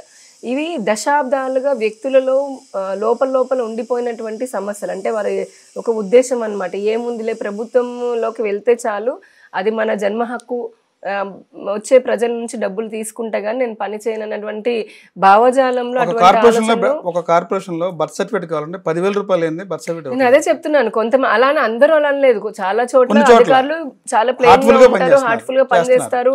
రాత్రి పాపం ప్రజలు రాత్రి పగలనకుండా పనిచేస్తారు. మన కోవిడ్ మన వరదలు వచ్చినప్పుడు కానీ చాలా చోట్ల అలానే జరుగుతుంది. కొంతమంది ఏంటంటే అది ఏ ప్రభుత్వం వచ్చినా సరే వారికి దశాబ్దాల నుంచి అంటే ఉంటారు కదా, 10 ఏళ్ల నుంచి 20 ఏళ్ళ నుంచి 30 ఏళ్ళ నుంచి సర్వీస్లో ఉంటారు కదా. ప్రభుత్వాలు మారుతూ ఉంటాయి కానీ వాళ్ళ ఐడియాలజీ అయితే మారదు. వాళ్ళు జన్మ హక్కులాగా ఫీల్ అయ్యేటటువంటి వాళ్ళని అటు ప్రజలు వాళ్ళని ఎంకరేజ్ చేస్తున్నారు. వీళ్ళ పని తొందరగా అవడం కోసమని ప్రజలు ఎంకరేజ్ చేస్తున్నారు. ఏసీబీకి పట్టించట్లా. ఇప్పుడు అడిగారు అనుకోండి, ఒక అధికారి అడుగుతున్నాడు, అడగడం తప్పు ఇతని వైపు నుంచి. కాయిన్కి అదర్ సైడ్ ఏంటి, ఆ వ్యక్తి ధైర్యంగా వెళ్ళి ఏసీబీకి చెప్పట్లా, నా పని అయిపోతే బాగుండని 10 కాదు 20 తీసుకొని చేతిలో పెట్టి వస్తున్నాడు, అలవాటు చేస్తున్నాడు. ఇటువంటివి చెయ్యాలని అంటే మీరు అన్నట్టుగా ఇన్ని సమస్యల మధ్య ఇప్పుడేదో వచ్చేసి 5 నెలల్లో ఉన్న ప్రభుత్వం మీరు అన్ని ఒకటి 5 నెలలు జరగాలి. ఆ మార్పు ఐడెంటిఫై చేయాలి కదా ముందు ఎవరు అనేది. గవర్నమెంట్ 4 నెలలు అవుతుందండి. ఇదే విజయవాడ వరదలు ఉందండి. విజయవాడ వరదలకు సంబంధించినటువంటి సర్వేలో కొంతమంది పేర్లు రాశారు. రేషన్ కార్డు ఉన్న వాళ్ళ పేర్లు ఇక్కడ హైదరాబాద్ ఉన్న వాళ్ళ పేర్లు అదో పెద్ద సమస్యగా ఉంది. ఎందుకంటే అక్కడ జరిగింది కొంతమంది గవర్నమెంట్ ఆదుకున్నాము, బాధితులకు ఆదుకున్నాం చెప్తున్నారు కానీ గ్రౌండ్ లో చూస్తున్నాం పేర్లు మార్పు ఉంది. అదే చెప్తున్నాను, కింద స్థాయిలోకి వెళ్ళేటప్పటికి రకరకాల కారణాలు. కొంతమంది అధికారులు పని చేయలేదు, కొంతమంది పాపం రాత్రి పగలు పనిచేశారు, కొంతమంది రాసుకోవడంలో నమోదు చేసుకోవడంలో ఆ టైంకి మనుషులు ఉన్నారు, ఆ తర్వాత లేరు, కొంతమంది రాలేదు. ఇటువంటి కొన్ని సాంకేతికమైనటువంటి ఇబ్బందుల వల్ల కూడా అలాంటి జరిగింది. ఇంకొకటి మేము ప్రభుత్వంలోకి వచ్చి మీరు కొన్ని చెప్పాను, వాళ్ళకి ఇంకా ఆ మైండ్ సెట్తో ఆ పార్టీకి దగ్గరగా ఉండి పనిచేసేటటువంటి అధికారులని, ఆ అధికారులను కాకపోయినా ప్రభుత్వం మారిన తర్వాత సహజంగా ట్రాన్స్ఫర్లనే ఉంటూ ఉంటాయి. అది కలెక్టర్లు ఐఏఎస్లు కానివ్వండి, లేదంటే ఐపీఎస్లు పోలీసులు ట్రాన్స్ఫర్లు కావాలంటే రాజకీయ నాయకులకి డబ్బులు ఎందుకు ట్రాన్స్ఫర్ కావట్లేదు, అది that is a different thing. అందరూ అలా చేస్తున్నారు నేనైతే అనుకోను, కానీ ప్రభుత్వ పరంగా నేను చెప్తున్నాను. సో మేము ముందు రాగానే ముందు అధికారులని మార్చుకోవడము, అధికారులు మారిన తర్వాత అక్కడ ఉన్న వ్యవస్థని యంత్రాంగాన్ని అర్థం చేసుకోవడానికి వాళ్ళకి కొంత టైం పడుతుంది కదా. నేను అదే చెప్తున్నాను, ఏదైనా సెటిల్ డౌన్ అవ్వాలి అంటే మనం ఒక ఇల్లు మారి ఇంకో ఇంట్లోకి వెళ్తేనే పూర్తిగా సర్దుకోవాలంటే నెల పడుతుందండి. అలాంటిది ఒక 5 సంవత్సరాలు ఇంతటి పాలన చూసి, ఇంత నరకమైనటువంటి పాలన చూసి, అంత అవినీతి పాలన చూసిన తర్వాత వాటిని ప్రక్షాళన చేయాలంటే, మొన్న వరదలు వచ్చి బురద కడగాలంటే ఎన్ని రోజులు పట్టింది? మరి ప్రభుత్వ యంత్రాంగంలో మార్పులు చేర్పులు అర్థం చేసుకుని ముందుకెళ్ళాలంటే ఖచ్చితంగా టైం పడుతుంది. ఈలోపు అనేవాళ్ళు అంటూనే ఉంటారు. నాకు తెలిసి ప్రజలకైతే సంపూర్ణమైనటువంటి విశ్వాసం ఉంది. మీరు చెప్పినటువంటి సమస్యలు ప్రతి ప్రభుత్వంలో ఉంటూ ఉంటాయి, కానీ మా ప్రభుత్వము ఖచ్చితంగా వీటని, ఎందుకంటే చంద్రబాబు నాయుడు గారి మార్క్ పాలన అంటే ఆయన చాలా పైనుంచి కింద స్థాయి వరకు కూడా చాలా పకడ్బందీగా ఉంటారు అనేది ఒకటి ఉన్నది, అందరికీ తెలిసిందే. కాబట్టి అదే విధానంగా ఇప్పుడు ఆయన మళ్ళీ చెప్తున్నారు, నేను 1995 సీఎంని చూస్తారు అని. ఆయన వయసు ఇప్పుడు 75 సంవత్సరాలు పడినప్పటికీ కూడా ఆయన అంతే యాక్టివ్గా పనిచేయాలని ప్రయత్నం చేస్తున్నారు. ఇదంతా ప్రజల కోసం కాదా? అటు నరేంద్ర మోదీ గారు కూడా అంతే కదా, వికసిత భారత్ ఏదైతే దేశాన్ని 3వ అతిపెద్ద ఆర్థిక వ్యవస్థలాగా తీసుకొని వెళ్ళాలి, సప్లై చైన్లో మన దేశం నెంబర్ 1 లాగా రావాలి, అన్ని రంగాల్లో ముందుకు వెళ్ళాలని ఏదైతే తాపత్రయపడుతున్నారో, అలానే ఆంధ్రప్రదేశ్లో నరేంద్ర మోదీ గారు వచ్చినప్పుడు చెప్పారు కదా, ఆంధ్రప్రదేశ్ కూడా వికసిత ఆంధ్రప్రదేశ్ అవ్వాలి, దానికి తగ్గట్టుగానే మేము అన్ని విధాల కేంద్రం సహాయం కూడా చేస్తుంది. ఇవన్నీ కలిపి ఇంత అంటే ప్రజలు సంయమనంగానే ఉన్నారు. మధ్యలో ఈ రాజకీయ నాయకులు, ఇంకొంతమంది విశ్లేషకులు వాళ్ళు చేసేటటువంటి డ్రామా ఇదంతా. ప్రజలకి తెలుసు, అరే ఇంత కష్టాలు పడిగానే ఇప్పుడిప్పుడే ముందుకెళ్తున్నాము, ఇప్పుడిప్పుడే అభివృద్ధి చూస్తున్నాను. మొన్నటి వరకు గుంతల రోడ్లు ఉండే, మీరు చూడండి ఇప్పుడు ఎన్ని, మీరు రోజు పేపర్ చూస్తే పూడుకలు కనిపిస్తుంది, అంటే రోడ్లు బాగునే ఉన్నాయి. టైం పడుతుంది కదా, రాత్రి అన్ని రోడ్లు వేసేయలేం కదా, 1 by 1 ఫేస్ బై ఫేస్ ఉంటుంది ఏదైనా. అది కూడా ఎన్డీఏ గవర్నమెంట్ని ఎన్డీఏని ప్రశ్నిస్తే అరెస్ట్ చేస్తారా? నేను రోజు ప్రశ్నిస్తాను, అరెస్ట్ చేస్తారని చెప్పి జగన్ చెప్తారు. మీరు ఇచ్చిన హామీల్ని ఎక్కడని చెప్పి ప్రశ్నిస్తే అరెస్ట్ చేస్తారా? ఈ రోజు నుంచి నేను ప్రశ్నిస్తాను, అరెస్ట్ చేస్తారా? మంచిది, ఆయన ప్రశ్నించమనండి. ఆ విధంగా ఆయన మీడియా ముందుకు రమ్మనండి.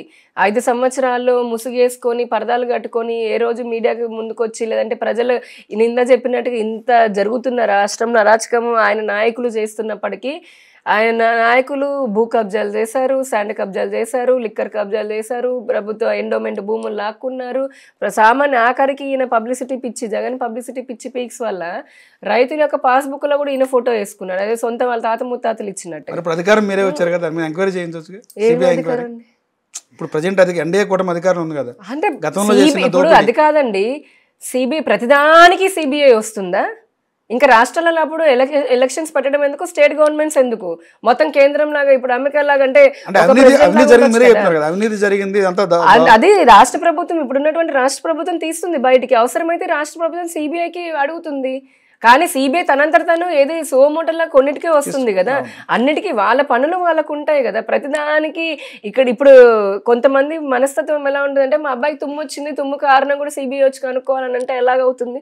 అన్నిట్లో అలా రాదు కదా. కొన్ని అతను చేసినటువంటి అవినీతిని రాష్ట్ర ప్రభుత్వం ఇప్పుడుంది చేస్తుంది, అవినీతి తీస్తుంది, ఆ సిబిఐ పరిధిలోకి వెళ్ళే వాటికి సిబిఐకి ఇస్తుంది, రాష్ట్రమే చేయాల్సిన రాష్ట్రం చేసుకుంటుంది కదా. సో ఆ విధంగా ఆయన చేసుకున్న పబ్లిసిటీ పిచ్చిదానికి ఇంత నాశనం చేసినప్పుడు ఏ రోజు మీడియా ముందుకి రాలేదే మరి? ఏ ఒక్క రోజు ఆడబిడ్డలు ఆయన మాట మాట్లాడితే పక్క రాష్ట్రంలో ఒక అమ్మాయికి ఇబ్బంది కలిగింది, అన్యాయం జరిగిందని దిశాని, చట్టం కాదని తెలిసినప్పటికీ పబ్లిసిటీ కోసం అని దిశాని పెట్టాడు. దిశ చట్టం పనిచేయలేదంటారా? దిశ చట్టం కాదు కదా. సి టెక్నికల్లీ అండ్ లీగల్లీ దిశ చట్టమే కాదు, చట్టం కాదు, కానీ దాన్ని చట్టంలో నేను చేస్తాను అని చట్టం అయిపోయిందని ప్రకటన ఇచ్చుకున్నాడు. చట్టం అయితే అవ్వలేదు కాదు, అది ఎందుకంటే పెండింగ్స్ పేరుతో ఆంధ్రప్రదేశ్ లో ఎటువంటి మహిళలకు మేలు జరగలేదంటారా? ఏ మేలు జరుగుతుంది? నీకు చట్టమే దానిలో లేని, ఎప్పుడైనా 21 days లో ఫాస్ట్ ట్రాక్ నేను చట్టంతో ఉరేస్తాడు. ఎంతమందికి ఉరేస్తాడు చెప్పండి? ఇప్పుడు ఆయన ఇంటి పక్కనే నిన్న కూడా పేపర్లో వచ్చింది, ఆయన ఇంటి పక్కన సీతారాంపురం నది మన విజయవాడ దగ్గరలో కూతవేటు దూరంలో ఆ అమ్మాయి పైన అత్యాచారం జరిగితే ఇంతవరకు 3 ఏళ్ళు, మరి ఇప్పుడు ఈ 6 నెలలు వదిలేస్తే, నిన్న పట్టుకోవడానికి ప్రయత్నిస్తే పారిపోయాడు అని చెప్పని ఏదో వచ్చింది. ఎందుకు పట్టుకోలేదు మరి నువ్వు? దిశ వల్ల వీళ్ళు మహిళల్ని మేము కాపాడటం జరిగింది, రక్షించడం జరిగింది. నేను దిశ వల్ల చెప్పాను, ఆ ప్రచారం చేసుకున్నారు, ₹1,00,00,000 ప్రకటనలకు ఇచ్చుకున్నారు. ఒకటి యాప్ అవేర్నెస్ క్రియేట్ చేయడం కోసము, పోలీస్ యంత్రాంగానికి చెప్పడం కోసం ఉంది, కానీ శిక్షలు అంటే బాధితులు ఎవరైతే ఉన్నారో వారికి న్యాయం జరిగే విధంగా, నిందితులు ఎవరైతే ఉన్నారో వారికి శిక్ష పడే విధంగా ఇంతవరకు నేను అడుగుతున్నానండి as a BJP spokesperson లాగా. ఇప్పుడు ప్రతిపక్షంలో ఉన్నాడు, ఇప్పటికైనా సరే పార్టీ తరపున శ్వేతపత్రం రిలీజ్ చేయమనండి. నేను పాలించిన 5 సంవత్సరాల్లో ఇంతమంది బాధితులకి ఇంత కట్టి ఆయన చెప్పాడు కదా దిశలో ఇంత ఇంకేంటి ఉరి తీస్తాను అది చేస్తాను అన్నాడుగా. ఎంతమంది పాపం నిందితులు భయపడ్డారు, ఎంతమందికి ఉరి తీసావు, ఆ చట్టంలో పేర్కొన్నటువంటి ఎటువంటి శిక్షలు ఎంతమందికి వేశారు, తీయమనండి. నేను అడుగుతున్నా ఇప్పుడు ఆయన తీయమనండి, అప్పుడు డిబేట్ పెట్టుకుంటాం. మేమన్నది తప్ప ఆయన అన్నది తప్ప అని ఊరికి మాటలు చెప్పడం కాదండి. ఏదైనా సరే ఇటువంటివి ఆయన అంత చేసి అన్ని అరాచకాలు చేసి ప్రశ్నించిన వాళ్ళపైన కేవలం ప్రశ్నిస్తే నిజంగా కేసులు పెట్టాడు. ఈ రోజున మేము ఇప్పటికీ చెప్తున్నాము, కూటమి ప్రభుత్వం అయినా సరే మీరు ఒక పథకం గురించి మీరు అంటున్నారు సిలిండర్ గురించి అని, సిలిండర్ ఎందుకు రాలేదు, మీరు ఇచ్చిన హామీ ఇది అని చెప్పని ఆ పోస్టర్ పెట్టి నిలదీయండి, మిమ్మల్ని ఎవరు కేసులు పెట్టరే. అలా కాకుండా సిలిండర్ ఇస్తా అన్నాడు పలానా వాడు అని వ్యక్తిగతంగా దూషణ చేస్తూ, లేదంటే కనుక ఇంకొక మంత్రి మహిళా మంత్రి పైన ఇప్పుడు ప్రశ్నిస్తున్నాం అమ్మ నన్ను మా ఫోటోలు మార్ఫింగ్ చేస్తూ, ఇదే నేను పక్కన సిలిండర్ అని పదం పెట్టి నేను ప్రశ్నించాను కాబట్టి నన్ను పెట్టారంటూ ఊరుకోరు కదా. నువ్వు ప్రశ్నలాగా ఉండాలి. మరి అది ప్రశ్న నువ్వు పథకాలకు సంబంధించి ప్రశ్నించు, నీ పైన ఏం కేసు ఉంటుందో ముందు తీసుకున్నా, అప్పుడు నిజంగా అందరూ సామాన్య ప్రజలు కూడా నీకు తోడు ఉంటారు. అరే అనవసరంగా అక్రమంగా పెడుతున్నారని. ప్రభుత్వ విధానాల పైన మాట్లాడు, నువ్వు ఈ మాట చెప్పారు ఇది ఎందుకు జరగలేదని, అంతేగాని దానికి ఒక బూత్ జోడించి ఇంకొక అన్పార్లమెంటరీ భాష వాడుతూ నేను దాని ప్రశ్న అంటే ఊరుకోరు కదా. ఇప్పుడు రాజ్యాంగంలోని ఆర్టికల్ 19(1)లో భావ ప్రకటన స్వేచ్ఛ అనేది ఉంది. కానీ అదే 19 పక్కన 22లో భావ ప్రకటన స్వేచ్ఛ ఇతరుల హక్కులకి భంగం కలిగించకూడదు. ఇప్పుడు మీకు భావ ప్రకటన స్వేచ్ఛ ఉంది, అందుకే కదా పోసాని కానీ ఆర్జీవి కానీ ఇప్పుడు వీళ్ళంతా ఆ అమ్మాయి కానీ ఇంకా మిగతా వాళ్ళందరూ కూడా భావ ప్రకటన స్వేచ్ఛ అంటే నాకు చెయ్యి ప్రకటన స్వేచ్ఛ ఉంది, నేను కత్తి తీసుకొచ్చి నేను ఎవరినైనా చంపేస్తాను అంటే అది కాదు కదా. ఆ తర్వాత నీకు శిక్ష పడుతుంది మరి న్యాయం ప్రకారంగా. అది నా స్వేచ్ఛ అనకూడదు, అప్పుడు వాళ్ళ స్వేచ్ఛ వాళ్ళకి ఉంటుంది కోర్టుకు కూడా. అలానే భావ ప్రకటన స్వేచ్ఛ ఎంతవరకు ఉండాలి, నీ అభిప్రాయం చెప్పేంత వరకు ఉండాలి. ఎస్ నీ హక్కు, అది ప్రతి ఒక్కడికి భారతదేశంలో హక్కు ఉంది. ఆ హక్కు ఎంతవరకు ఉండాలంటే పక్కన వాళ్ళ హక్కును హరించేంత వరకు ఉండకూడదు కదా. నన్ను దూషిస్తూ నన్ను మానసిక హింసకి గురి చేస్తూ నా వ్యక్తిత్వ హననం చేస్తూ అది నీ హక్కు అంటే నిన్ను కొట్టే హక్కు కూడా నాకు ఉంటుంది. మరి నేను అలా కొడుతూ పోతే ఈ చట్టం ఏమవుతుంది చెప్పండి. ఇప్పుడు మీరు ఒక మాట అంటారు అనుకుందాం, ఉదాహరణకి ఏదో ఒకటి నన్ను అన్నారు, దుర్భాషలాడారు, నాకు నా హక్కులు భంగపడ్డాయి, నేను మిమ్మల్ని కొట్టాను అనుకోండి, అప్పుడు చట్టం ఎక్కడవుతుంది? ఇంకా అలా ఉండదు. కాబట్టి ఎవరి హక్కులు వాళ్ళు ఉండాలి, భావ ప్రకటన స్వేచ్ఛ ఎంత ఉండాలి అంత ఉండాలి. ఎస్ రాజకీయంలో ఉన్నటువంటి వాళ్ళు కొంత పరిధి మీరే విమర్శలు చేసుకుంటారు. అదేంటంటే ఆ రాజకీయ పార్టీలు అది కూడా తప్పే, ఏ రాజకీయ పార్టీని తప్పే. కాకపోతే వ్యవస్థ అలా ఉంది, కొన్నిసార్లు ఆవేశానికి పోయి అనుకోండి ఏదో ఒకటి చేసుకుంటుంటారు. కానీ సానుభూతి పరులు అదే అంటున్నాను, అది తప్పనే అంటున్నాను. ఏ రాజకీయ పార్టీ ఆ వ్యవస్థకి అందరూ కూడా ఫుల్ స్టాప్ పెట్టాలి. 1 సెకండ్ థింగ్ వచ్చేసి రాజకీయ పార్టీ కార్యకర్తలం అన్న పేరుతో, సానుభూతి పరులం అన్న పేరుతో సోషల్ మీడియాలో ఈ విధంగా మీరు అనే హక్కు మీకు ఎవరు ఇచ్చారు? ఇవ్వలేదు కదా. నీ పార్టీ నీకు నచ్చితే నీ పార్టీకి నచ్చినట్టు పోస్ట్ పెట్టుకో. లేదు నీకు అవతల వాళ్ళు నచ్చలేదనంటే వాళ్ళు మాట్లాడిన మాటకి ఈ విధానం తప్పు అని చెప్పినాను. లేదు మేము నిజంగానే నవరత్నాలు అమలు చేసాము, ఇదిగో సాక్ష్యం అని అలా పెట్టాను, నువ్వు చెప్పింది తప్పమ్మా అనేసాను, పర్వాలేదు.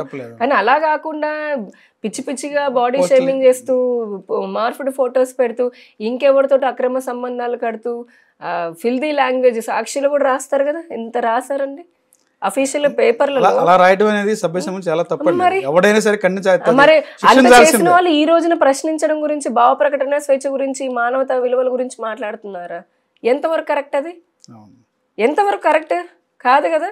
సో మనం చేసింది ఏంటి అని తెలుసుకొని మిగతా వాళ్ళ పైన మనం అనాలి. ఆయన చేసింది ఆయన కదా దానికి ఆజ్యం పోసింది. ఈ రోజున వాళ్ళ సొంత చెల్లికి ఇంకొక చెల్లికి తండ్రి మరణం ఎవరైతే పోస్ట్ పెట్టారో అంతా కూడా టీడీపీ వాళ్ళు పెట్టిన పోస్ట్, అది ఐటీడీపీ మరి నీ సొంత చెల్లి అది నిజమని అరెస్ట్ చేయడం జరిగింది అని చెప్పి నిన్న ప్రశ్న. ఎప్పుడు అరెస్ట్ చేశాడండి? మార్చి ఎన్నికల ముందు. అంటే 5 ఏళ్ళు నిద్రపోయాడా? మరి ఈ 5 సంవత్సరాలు ఎందుకు చేయలేకపోయాడు? ఎలక్షన్స్ ముందు చేయడం ఏంటి? నీ సొంత చెల్లికే నువ్వంత ఇప్పుడు ఉదాహరణకి నేను లేదంటే మా అన్న అన్నాడు, మీరుంటారు, మీ ఇంట్లో ఆడవాళ్ళ గురించి ఎవడైనా సరే రోడ్డు మీద కాదు ఎవరైనా అంటే మన తెలిసిన మా చుట్టాలంటే కోపం వచ్చి కొడతాం కదా అని మామూలు కొడతామా? ఇంట్లో సొంత కుటుంబ సభ్యులను గొడవ పెట్టుకుంటాం కదా, చూస్తూ ఊరుకుంటామా? చీము నెత్తురు ఉన్నోళ్ళమే కదా. అలాంటిది నువ్వు ఎంత ముఖ్యమంత్రి అయితే ఇంకా ముఖ్యమంత్రి కూడా అసలు ఆ ఇదిలో ఉండే యంత్రాంగం అంతా నీ చేతులు ఉన్నప్పుడు నీ చెల్లెల్ని పక్కన పెడితే నీ తల్లినే అన్నారు కదా. నీ చెల్లెలు పుట్టుకకి వెతుకుతున్నారంటే నీ తల్లిని అన్నట్టే కదా. అవమానించినట్టు. మరి అది అంత పెద్ద అవమానం ఏ కొడుకైనా భరిస్తాడా ఈ ప్రపంచంలో? మనిషి అన్న వాళ్ళు ఎవరు భరించరండి, ఏ కారణం ఏదైనా సరే. మరి నువ్వెందుకు భరించావు? అవి నిజమైతే కనుక అది నిజంగా టీడీపీ వాళ్ళు పెట్టుంటే నువ్వెందుకు మీడియా ముందుకు వాడిని గల్లా పట్టుకుని నువ్వు రావాలి, నలుగురు ముందు నువ్వు కొట్టుండాలి. అసలు కొట్టి అంటారా? ఇప్పుడు నా చెల్లి తల్లిని అన్న వాళ్ళైనా సరే, సామాన్య మహిళను అన్నవాడైనా సరే, నేను ఒక ఇలానే చేస్తాను అన్నలా నిజంగా నేను నిలబడతానని చెప్పి అదేది అదేమీ లేకుండా 5 ఏళ్ళు నువ్వు ఊరుకొని ఇప్పుడు ఏదో ఎలక్షన్ ముందు చేశాడట, అది కూడా ఎవరికి తెలుసు చేసావని? నీ సొంత చెల్లె ఈ రోజున అంటుంది, నీ తల్లే బాధపడుతుంది. ఎందుకయ్యా ఇంకా కూడా నాటకాలు ఇచ్చిన వాళ్ళని? రాష్ట్రంలో లా అండ్ ఆర్డర్ పరిస్థితి ఎలా ఉంది? రోజుకు ఒక మర్డరు, మానభంగాలు జరుగుతున్నాయి, మహిళల మీద అత్యాచారాలు పెరిగిపోయని చెప్పి కూడా ఎక్కువగా ప్రచారం జరుగుతుంది, వైసీపీ ఆరోపిస్తుంది కూడా. సో ఇన్సిడెంట్స్ అయితే గంటకు కూడా జరుగుతుంది రాష్ట్రంలో కూడా, చాలా దారుణమైన పరిస్థితి. ఇప్పుడు మనం అసెంబ్లీలో కూడా వైసీపీ ఎమ్మెల్సీ వరదు కళ్యాణ్ గారు కూడా మాట్లాడడం జరిగింది. అదే ఇప్పుడు ఒక రోజుకి వచ్చి దాదాపు రాష్ట్ర వ్యాప్తంగా మహిళల మీద దాడులు జరుగుతున్నాయి. ఒక రోజులోనే 7 నుంచి 10 మంది మహిళల మీద అఘాయిత్యాలు కూడా జరుగుతున్నాయి. లా అండ్ ఆర్డర్ అదుపు తప్పింది, ఆ లా అండ్ ఆర్డర్ కంట్రోల్లో లేదు అనేది ప్రధాన ఆరోపణ. ఏం చెప్తారు మీరు? ఒకటి, లా అండ్ ఆర్డర్కి సంబంధించి హోమ్ డిపార్ట్మెంట్కి సంబంధించి కొన్ని లోపాలు అయితే ఉన్నాయి, కొన్ని చోట్ల ఉన్నాయి. కొంతమంది కావాలని అనుకోండి రకరకాల కారణాల వల్ల అలసత్వం అయితే వహిస్తూ వచ్చారు. ఇంకొకటి ఖచ్చితంగా మేము చెప్పాము, ఇవంతా మా దృష్టికి వస్తున్నాయి, జరుగుతూ ఉన్నాయి. అంటే అన్నీ వాళ్ళు చెప్పినట్టు గంట కానీ చెప్పని రోజుకొకటి జరగకపోయినా అక్కడక్కడ సంఘటనలు జరుగుతున్నాయి. దాన్ని తీవ్రంగా ఖండిస్తున్నాం, మా ప్రభుత్వమే ఖండిస్తుంది. ఎట్ ద సేమ్ టైం ఇప్పుడు చాలా ముఖ్యమంత్రి గారు చెప్పారు, హోంమంత్రి గారు చెప్పారు, డిప్యూటీ ముఖ్యమంత్రి పవన్ కళ్యాణ్ గారు అయితే ఈ విషయాన్ని ఆయనే ప్రస్తావన చేశారు పలు సందర్భాల్లో. చేయడం దేనికి? మా ప్రభుత్వం నుండి మేము కూడా డిమాండ్ చేసాం, బీజేపీ మేము అందరి మా లక్ష్యము ఇటువంటి సంఘటనలు జరగకుండా చూసుకోవడమే. సో జరుగుతున్న వాళ్ళని ఎక్కడ జరుగుతున్నాయి, ఏంటి కారణం అనే దానిపైన కూడా ప్రత్యేకమైన దృష్టి పెట్టాము. అలానే పోలీసులో కూడా ఇంకా కొంతమందిని రిక్రూట్ చేసుకొని దానిపైన కూడా దృష్టి పెట్టారు. ఎవరైతే కొంతమంది అధికారులు ఇలా అలసత్వం వహిస్తున్నటువంటి అధికారులు ఎవరైతే ఉన్నారో వాళ్ళని ఐడెంటిఫై చేస్తూ వారిపైన చర్యలు తీసుకోవడం కూడా జరుగుతుంది. అతి తొందరలోనే మహిళ పైన, అది ఏ ప్రభుత్వం అయినా ఉండనియండి, ఏ పార్టీ అయినా సరే, మహిళకి అన్యాయం జరగకూడదు. అది ఎవరైనా సరే, ఒక అంటే మహిళని స్త్రీలాగా ఇదివరకు వేదాలు చెప్పినట్టుగా దేవతలాగా పూజించకపోయినా, మహిళ లేకపోతే మన జన్మకే కారణం లేదు. కాబట్టి మహిళకి రక్షణ ఇవ్వాల్సిందే. దానికి మా ప్రభుత్వం సంపూర్ణంగా కట్టుబడి ఉంది. మేడం, ఇప్పుడు ఈ 5 సంవత్సరాల్లో ఈ టర్మ్లో 2024-29 లోపు అమరావతిలో నిర్మాణాలు ఉన్న 50% ఉన్న నిర్మాణాలు జరుగుతాయి అంటారు? ఖచ్చితంగా జరుగుతాయండి. దాని గురించనే ఇప్పుడు మంత్రి నారాయణ గారు కానివ్వండి, ముఖ్యమంత్రి గారు కానివ్వండి, అందరూ కూడా ప్రభుత్వ యంత్రాంగం కూడా కష్టపడి పనిచేస్తున్నారు. ఎక్కడి వరకు ఆగాయి మన సీడ్ యాక్సెస్ రోడ్లు కానివ్వండి, సిఆర్డీఏ పరిధిని పెంచారు. ఇప్పుడు అలాంటివన్నీ అంటేనే చెప్పాక లోపాలన్నీ సరి చేసుకుంటూ త్వరితగతిన పూర్తి చేయాలి, అభివృద్ధి అనేది ఈసారి ఖచ్చితంగా చేసి చూపించాలి అనే దాంతోటే ఉన్నాము, జరుగుతాయి కూడా. మేడం, ఇప్పుడు గత ప్రభుత్వంలో 2019 నుంచి 24 సందర్భాల్లో రిషికొండ కట్టిన నిర్మాణాలు ఏదైతే జరిగినాయో, ఆ నిర్మాణాలు ఏదైతే అది గవర్నమెంట్ ప్రభుత్వానికి సంబంధించినటువంటి నిర్మాణాలే, మా పార్టీకి కానీ మాకు వ్యక్తిగతంగా సంబంధం కాదు. ఆ రోజున ప్రభుత్వ అనుమతితోనే, జీఏడీ అనుమతితోనే నిర్మాణాలు చేసామని చెప్పి కూడా వైసీపీ చెప్పింది. కానీ ఎన్డీఏ కూటమి అదంతా ఒక కోటగిరి, ఒక కోట బంగ్లా కట్టారు, ఎవరు సొమ్మని చెప్తారు. ఏం చెప్తారు దాని గురించి? Very basic fundamental aspect point ఏంటంటే, ప్రభుత్వానికి టూరిజం అభివృద్ధి చేయడానికి కట్టాము. అది ఒక ప్రధాని కానీ రాష్ట్రపతి కానీ మన రాష్ట్రానికి వచ్చినప్పుడు బస చేయడానికి ఒక నివాసం అనేది లేదు. ఆ ఉద్దేశంతో మేము కట్టాము తప్ప మా సొంతటువంటి మా లాభానికి మేము కట్టలేదని వైసీపీ. ప్రధానమంత్రి గారు అడిగారట్న జగన్మోహన్ రెడ్డి గారిని, లేదా రాష్ట్రపతి గారు అడిగారట్న 450 కోట్లు పెట్టిన ప్యాలెస్ కట్టు బాబు, అందులోనే ఉంటాము. ప్రధాని రాష్ట్రపతి వచ్చినప్పుడు నాకు ఉంటానికి నివాసం కావాలి కదా. నివాసం ఉండడానికి అని చెప్పని ప్రభుత్వం ఏర్పాట్లు చేయాలి. కానీ దానికోసం అని చెప్పని ప్రజాధనము 450 కోట్లు వృధా చేయాల్సినటువంటి అవసరం లేదు. టూరిజం ఏ విధంగా డెవలప్ చేస్తారు? వాళ్ళ దగ్గర ఉన్నటువంటి ఇప్పుడు టూరిజం నిజంగా డెవలప్ చేయాలనే ఆలోచన ఉందని అనుకుందాం. వాళ్ళకి అలాంటివి ఏమీ లేవు. ఉండుంటే ఈ 5 సంవత్సరాల్లో ఎన్నో ప్రాంతాలు, మనది అసలు 2వ అతిపెద్ద సముద్ర తీరం ఉన్నటువంటి రాష్ట్రం అండి. బీచ్లు బోల్డ్ అంత కానీ అసలు ఒక్కొక్క అరకు లోయ తీసుకొని, లంబసింగి తీసుకుని, అక్కడ మొదలు పెడితే ఇక్కడ వరకు కూడా ఎంతో అందమైనటువంటి ప్రదేశం ఆంధ్రప్రదేశ్. ఏ ఒక్క టూరిజం ప్రాజెక్ట్ ఉందండి? ఉన్న వాటిల్లో కూడా అవినీతి చేశారు. కాబట్టి వీళ్ళు వేదాలు అదేదో దెయ్యాలు వేదాలు వాళ్ళు ఇచ్చినట్టుగా ఉంటాయి. వీళ్ళు ఏదో అభివృద్ధి గురించి మాట్లాడితే వినలేము, అది చాలా కఠోరంగా ఉంటుంది. కానీ విషయం ఏంటంటే ఇప్పుడు వాళ్ళు కేవలం ప్రధానమంత్రి గారు వస్తే ఇవ్వాలని, రాష్ట్రపతి గారు వస్తే ఇవ్వాలి అని చెప్పని అటువంటివంతా నిరాధారణమైనటువంటి, ఇప్పుడు మీరు హైదరాబాద్ వేరే రాష్ట్రాల్లోకి వెళ్తే అలా వందల వేల కోట్లు పెట్టి కట్టారా ఏంటి? వాళ్ళు ఉండట్లా వెళ్ళినప్పుడు ఏదైతే వసతి ఉంటుందో దాంట్లో ఉంటారు కదా. సో ఇక్కడ ఏంటంటే ఒకటి, ఏ ప్రభుత్వం ఉన్నా, ప్రభుత్వ అధికారులైనా సరే, ముఖ్యమంత్రులైనా ఎవరైనా తెలుసుకోవాల్సింది, ప్రజలు ఇచ్చినటువంటి కట్టే ట్యాక్సులతోటి మనము ప్రజల ధనానికి రక్షకులం మాత్రమే, కాపలాదారులం. ఇంకా చెప్పాలంటే మోదీ గారు అందుకే చెప్తారు, నేను ఒక చౌకీదారు అని అంటారు, కాపలాదారు అని. అటువంటి కాపలాదారులాగా ఉండాల్సినటువంటి వ్యక్తులు ఇలా ప్రజల పేరుతో చెప్పి, టూరిజం పేర్లు అని చెప్పి 100 కోట్లతో నిర్మించే హక్కు ప్రభుత్వానికి కూడా లేదు. ఎలా ఉంటుంది అసలు? ఒక్క బిల్డింగ్కి మీరు, లేదంటే ఒక ప్యాలెస్ కానీ, అది ఏ కారణం చేతైనా 450 కోట్లు ప్రజాధనం వెచ్చించే అధికారం మా ప్రభుత్వానికి ఎవరిచ్చారు? ఇప్పుడు మీరు లేదన్నారు, గత ప్రభుత్వం చూస్తే వైసీపీ నిర్మాణం జరిగినప్పుడు కేంద్రంలో బీజేపీ ఉంది.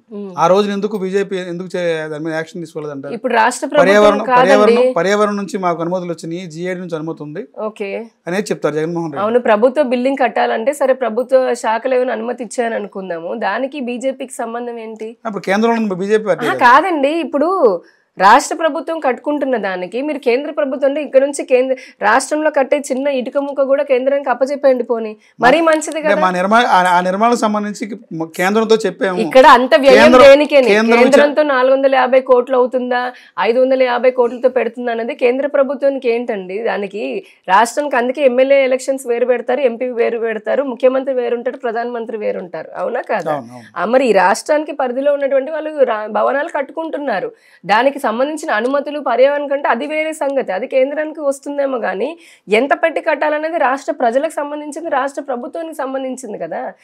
అదే చెప్తున్నా, ప్రతిదానికి కేంద్ర ప్రభుత్వం రావాలంటే మొత్తానికి ఎమ్మెల్యే కేంద్రం ఇవ్వండి, రాష్ట్రంలో కేంద్ర ప్రభుత్వం అనుమతులతో నిర్మాణం చేసి చెప్తారు. అనుమతులు దేనికి వస్తాయి? ఒక బిల్డింగ్ అక్కడ కట్టడానికి, ఇప్పుడు భవనానికి బిల్డింగ్లు కావాలంటే అనుమతి ఇస్తారేమో, కానీ నువ్వు 100 రూపాయలతో కడుతున్నావు, 500 కడుతున్నావు, కేంద్రానికి అదే పనే చూస్తూ కూర్చోడానికి. అది రాష్ట్రం ప్రభుత్వం చేయాల్సినటువంటిది. వాళ్ళు సమాధానం చెప్పాలి రాష్ట్ర ప్రజలకి. ఏ కారణం చేత పోనీ నువ్వు 450 కోట్లు కట్టావని అనుకుందాం, దానికి ఎన్ని రెట్లు నువ్వు ఇప్పుడు ఆదాయాన్ని సమకూరుస్తావు అదైనా చెప్పు. ఎందుకు చెప్పలేదు? ఆ ప్రణాళిక ఏది? పోనీ నువ్వు ఉపయోగించాలనుకుంటే ఏ విధంగా దాన్ని ఎలా అంటే ఉపయోగించుకుంటాము? ఎప్పుడో ఒకసారి వచ్చే రాష్ట్రానికి వచ్చే 3 ఏళ్లకు 5 ఏళ్లకు ప్రధానమంత్రి గారు వస్తే వారి కోసం అని మిగతా టైం అంతా వదిలేస్తావా? కేవలం ఒక లేకపోతే ఇంకో మ్యూజియం లాగా పెడతామంటే ఆ టికెట్లు ఎంత వస్తాయి? 50 రూపాయలు 100 రూపాయలు, దాంతో నీ 450 కోట్లు వెనక్కి వస్తాయా? ఎంత అసలు ఏంటి దీనికి? నువ్వు ఉపయోగిస్తున్నావు ప్రజల సొమ్ము అనుకున్నప్పుడు రెస్పాన్సిబిలిటీ ఉండాలి కదా. ఎవరిని పోనిచ్చావు అంతెందుకు? ఎవరిని పోనివ్వాల మొన్నటి వరకు. ఈ ప్రభుత్వం వచ్చిన తర్వాత వరకు కూడా ఎవరిని దరిదాపులు కూడా పోనీలే. ప్రభుత్వ బిల్డింగే కడుతుంటే నీకు అంత దాపరికం దేనికి? అన్నన్ని లక్షల కోట్లు పెట్టి ఒక ఫర్నిచర్ దేనికి? అంత రాచరికం దేనికి? ఇది ప్రభుత్వమా, లేదంటే కనుక ఎవరైనా జమీందారులు లేదంటే రాజులు ఉండేటటువంటి ఇల్లు పాలననా? సొంత ఆస్తి కాదు కదా, ప్రజల సొమ్ము కదా. అదే కదా మేము ప్రశ్నిస్తోంది. నువ్వు ప్రభుత్వ బిల్డింగ్ కట్టాలంటే కొన్ని పరిమితులు ఉండాలి. నీ ప్రభుత్వం ఏ విధంగా ఏ హక్కుతో ఖర్చు పెట్టిందని ప్రశ్నించాం మేము. పోనీ ఖర్చు పెట్ట, నీకు అంత తపన ఉంది, ఖర్చు పెట్టావు, దాని ఆదాయ మార్గం కూడా తీసుకొచ్చి మళ్ళీ ప్రజలకు పంచాలి కదా. అదేది ప్లాన్? దాన్ని ఇప్పటికైనా చెప్పమానండి. వాళ్ళంతా బాగానే అంటున్నారు, బాగానే ఉంది, దాన్ని ఇప్పటికైనా మేము ఈ విధంగా చేసుకొని ఈ విధంగా ఆదాయం తెద్దాం అనుకున్నాము. ఒకటో సంవత్సరంలో ఇంత ఆదాయము, 2వ సంవత్సరంలో ఇప్పుడు అదే అంటారు కదా, ఒకటి ఇల్లు ఏదైనా పెట్టుకున్నాము, ఒక ఇన్వెస్ట్మెంట్ పెట్టినప్పుడు దాని రిటర్న్స్ రావాలి కదా. ప్రైవేట్గా ఉన్నప్పుడే అంత ఆలోచిస్తే ప్రజల ధనం అన్నప్పుడు ప్రజలకు అది మళ్ళీ రిటర్న్స్ రావాలి కదా. వాళ్ళ ప్లాన్ ఇప్పటికైనా చెప్పమానండి జగన్మోహన్ రెడ్డి గారిని. నేను S4 ద్వారా అడుగుతున్నా నేను.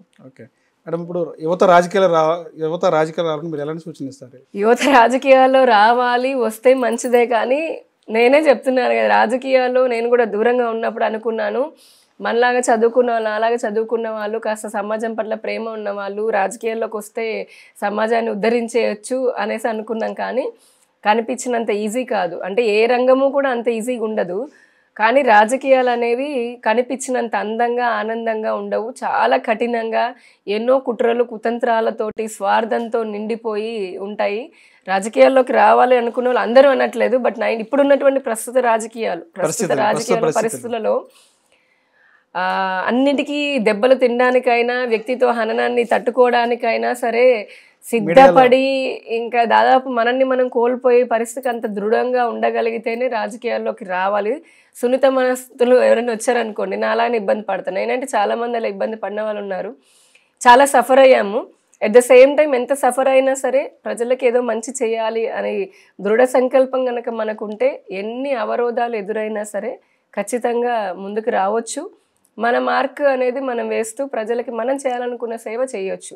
దానికి మనం నిర్దేశించుకోవాలంటే మన అంబిషన్ ఏంటి రాజకీయాల్లో, మనం ఏమైనా ఒక ఐడియాలజీ తోటి కనెక్ట్ అవుతున్నామా, లేదంటే తాత్కాలికమైనటువంటి గెయిన్స్ ఏదో పదవి వస్తే అనుభవించేసి పక్కకి వెళ్దామని అనుకుంటున్నామా, లేదంటే కనుక ఇప్పుడు నాకు అనుకోండి ధర్మము దేశం అనేది నా ఐడియాలజీ, అంటే నేను దానికోసమే ఉన్నాను. యాక్చువల్గా నేను ఒక చాలా క్లియర్గా పెట్టుకున్నా, ఉంటే బీజేపీలో ఉంటాను, లేదంటే అసలు రాజకీయాల్లోనే ఉండను నేను.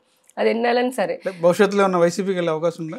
అప్పుడు రమ్మంటేనే పోలేదు, ఇప్పుడు ఇంత ఇంత నాకెందుకండి, ఇందాకే చెప్పాను కదా, అసలు ఏమాత్రం ఒక ఐడియాలజీ లేనటువంటి, రాష్ట్ర ప్రజల పట్ల ఏమాత్రం లేనటువంటి, అంటే ఆ భావజాలం కూడా కలైనటువంటి వ్యక్తులు, ముఖ్యంగా హిందూ ధర్మానికి చేటు చేయాలి అని చెప్పని అనుకున్న వ్యక్తులతోటి నా వల్ల అయితే కాదు. అసలు అది అనవసరం కూడా, ప్రశ్ననే అనవసరము.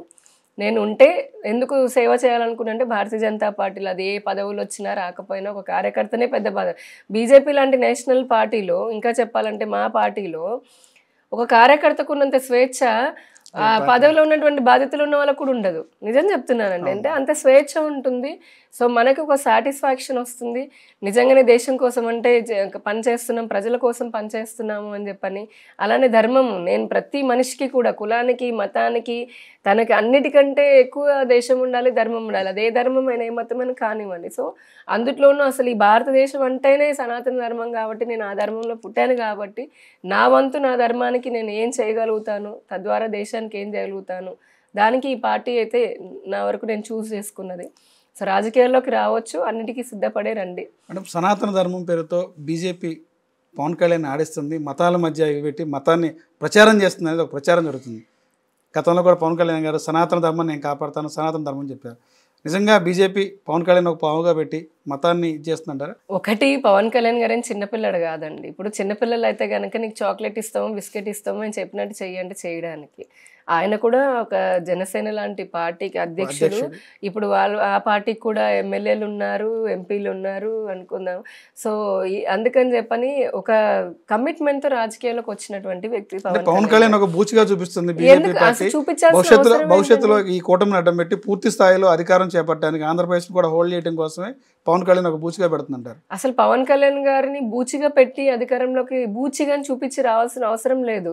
పవన్ కళ్యాణ్ గారు బీజేపీ కలిపి అధికారంలోకి వస్తే తప్పేముంది? ఏ రాజకీయ పార్టీ అధికారంలోకి రావాలని కోరుకోదు? అలానే మేమేమో నీచమైన రాజకీయాలు చేయట్లేదు కదా. ప్రతి రాజకీయ పార్టీకి ఖచ్చితంగా ప్రజలకు ఇంకా మరింత సేవ చేయాలంటే అధికారం కావాలని కోరుకుంటారు, తప్పులేదు. మేము కూడా అలా కలిసి, జనసేన మా మిత్రపక్షంలానే ఉంది, కలిపి మేము కోరుకున్నాం ఇదివరకు కూడా, భవిష్యత్తులో కూడా అలానే ఇప్పుడు కూటమి ఎలాగూ ఉంది కోరుకుంటాం మేము, తప్పేముంది? దానికోసము సనాతన ధర్మం అని పవన్ కళ్యాణ్ గారికి ఏదో చూపించనే అవసరం లేదు. అలా చేసుకుంటే పవన్ కళ్యాణ్ గారు అని ఏముంది, ఇంకా చాలా మంది ఉంటారు. అలా కానే అసలు ఆయన సనాతన ధర్మాన్ని చూపించి అధికారంలోకి రావాలి భారతీయ జనతా పార్టీ ఎప్పుడు అనుకోలేదు. కానీ భారతీయ జనతా పార్టీ ఉన్నటువంటి అత్యధిక ప్రాధాన్యత ఏంటంటే సనాతన ధర్మ పరిరక్షణ కూడా మా బాధ్యతే. ఎందుకు అనంటే ఇదేదో మాకు ఓట్లు వస్తుందని కాదు, ఓటు బ్యాంక్ రాజకీయం ఎప్పుడు చేయలేదు మేము. ఈ భారతదేశం ఆత్మ, అలానే హిందువులు ఎంతో నష్టపోయారు మొదటి నుంచి కూడా. 1500 సంవత్సరాల బానిస పాలన తర్వాత, నిరంకుశ పాలన తర్వాత కూడా హిందువులు ఈ రోజుకి కూడా చెప్పాక వక్ఫ్ వల్ల కానివ్వండి, దేవాదాయ చట్టం ఒకటి అండి. ఆస్తులు ఇప్పుడు చివరిగా చెప్పాలంటే దేవాదాయ కూడా కాదు, దేవాదాయ శాఖ ఎందుకు బ్రిటిష్ వాడు అంటే మన దగ్గర నుంచి అప్పట్లో దేవాలయాలకి భూరిగా ఉండేవి కాబట్టి, అంటే ధూపదీప నైవేద్యాల కోసం ఉన్నాయి కాబట్టి కన్ను పడింది తీసుకున్నాడు వాడు, మన మతాన్ని ఆచరించడం ఎటువంటి నమ్మకము లేదు కాబట్టి. ఆ తర్వాత కూడా కాంగ్రెస్ దేవాదాయ శాఖల్ని, లేదా కాంగ్రెస్ అలైడ్ పార్టీస్ ఎవరైతే ఉన్నారో, ఇప్పుడు డిఎంకే కానివ్వండి, ఎవరైనా సరే వేరే వేరే బోర్డులు ఉన్నాయి, ఎందుకు దేవాదాయ శాఖల్ని పెట్టి హిందూ భూములని తమ అన్యాక్రాంతం చేసుకొని తమ చెప్పు చేతుల్లో పెట్టుకొని అధికారుల పేరుతో పోనీ వాడైనా హిందూ ధర్మాన్ని ఆచరిస్తారంటే అది ఉండరు. ఏమన్నా ఒకటి పెట్టి మా మీదే పత్తినం దేనికి? ఈ రోజుకి భారతదేశంలో స్వాతంత్రం వచ్చినంత లక్షల ఎకరాలు దేవాలయ భూములు అన్యాక్రాంతం అయిపోయినాయి. కానీ ఆన్ కాంట్రరీ వక్ఫ్ బోర్డు తమంతట తాము చెప్పింది, ఈ రోజున భారతదేశంలో 3వ అతిపెద్ద భూలాడ్ ఎవరండి? భూమి ఉన్నటువంటి యజమాని ఎవరు? వక్ఫ్. అసలు ఈ దేశంలో 3వ అతిపెద్ద భూ యజమానిలాగా ఎలా వచ్చింది? ఇస్లాం మతానికి ఎలా వచ్చింది?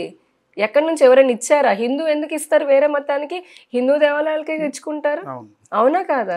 వేరే వాళ్ళని ఎందుకు ఇస్తారు? ఇయ్యరు కదా. ఎక్కడి నుంచి వచ్చింది? వాళ్ళు బలవంతంగా కబ్జాలు చేసుకుంటే వచ్చింది.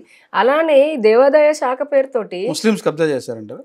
వక్ఫ్ బోర్డు తోటి, వక్ఫ్ ముస్లిమ్స్ అన్నట్లు వక్ఫ్ బోర్డు. సో అలానే దేవాదాయ శాఖతోటి హుండీలో వేసేటటువంటివి ఎంప్లాయీస్కి జీతాలు అనే రూపంలో అది కూడా కొంత అన్య మతస్థులు ఉన్నటువంటి వాళ్ళు ఉన్నారు. వాళ్ళందరికీ ఇచ్చుకుంటూ ధర్మ ప్రచారానికి గుళ్ళల్లో అర్చకులు 1000 రూపాయలు జీతం ఇవ్వాలనేటువంటి పరిస్థితులు ఉన్నాయి చాలా గుళ్ళు. ఇది ఎక్కడ అన్యాయం? ఇప్పుడు వక్ఫ్ బోర్డు లాంటి వాళ్ళకి లక్షల కోట్ల ఆస్తులు ఉన్నాయి. చాలా ఇస్లాం ఆచరించే ఇట్లాంటి మతాలు వాళ్ళ మసీదులకు వాళ్ళకి వీళ్ళకి అనుకోండి భూములు ఉంటాయి. చర్చిలు అయితే ఇక చెప్పాల్సిన అవసరమే లేదు. వందలు వేల కొలది ఎకరాలు ఉన్నాయి, వేల కొలది కోట్ల రూపాయలు వాళ్ళ బ్యాంకులో ఉంటాయి. వీటిలపైన క్రిస్టియన్ వాటిలపైన, ముస్లిం వాటిలపైన పెత్తనం ప్రభుత్వం చెయ్యదు.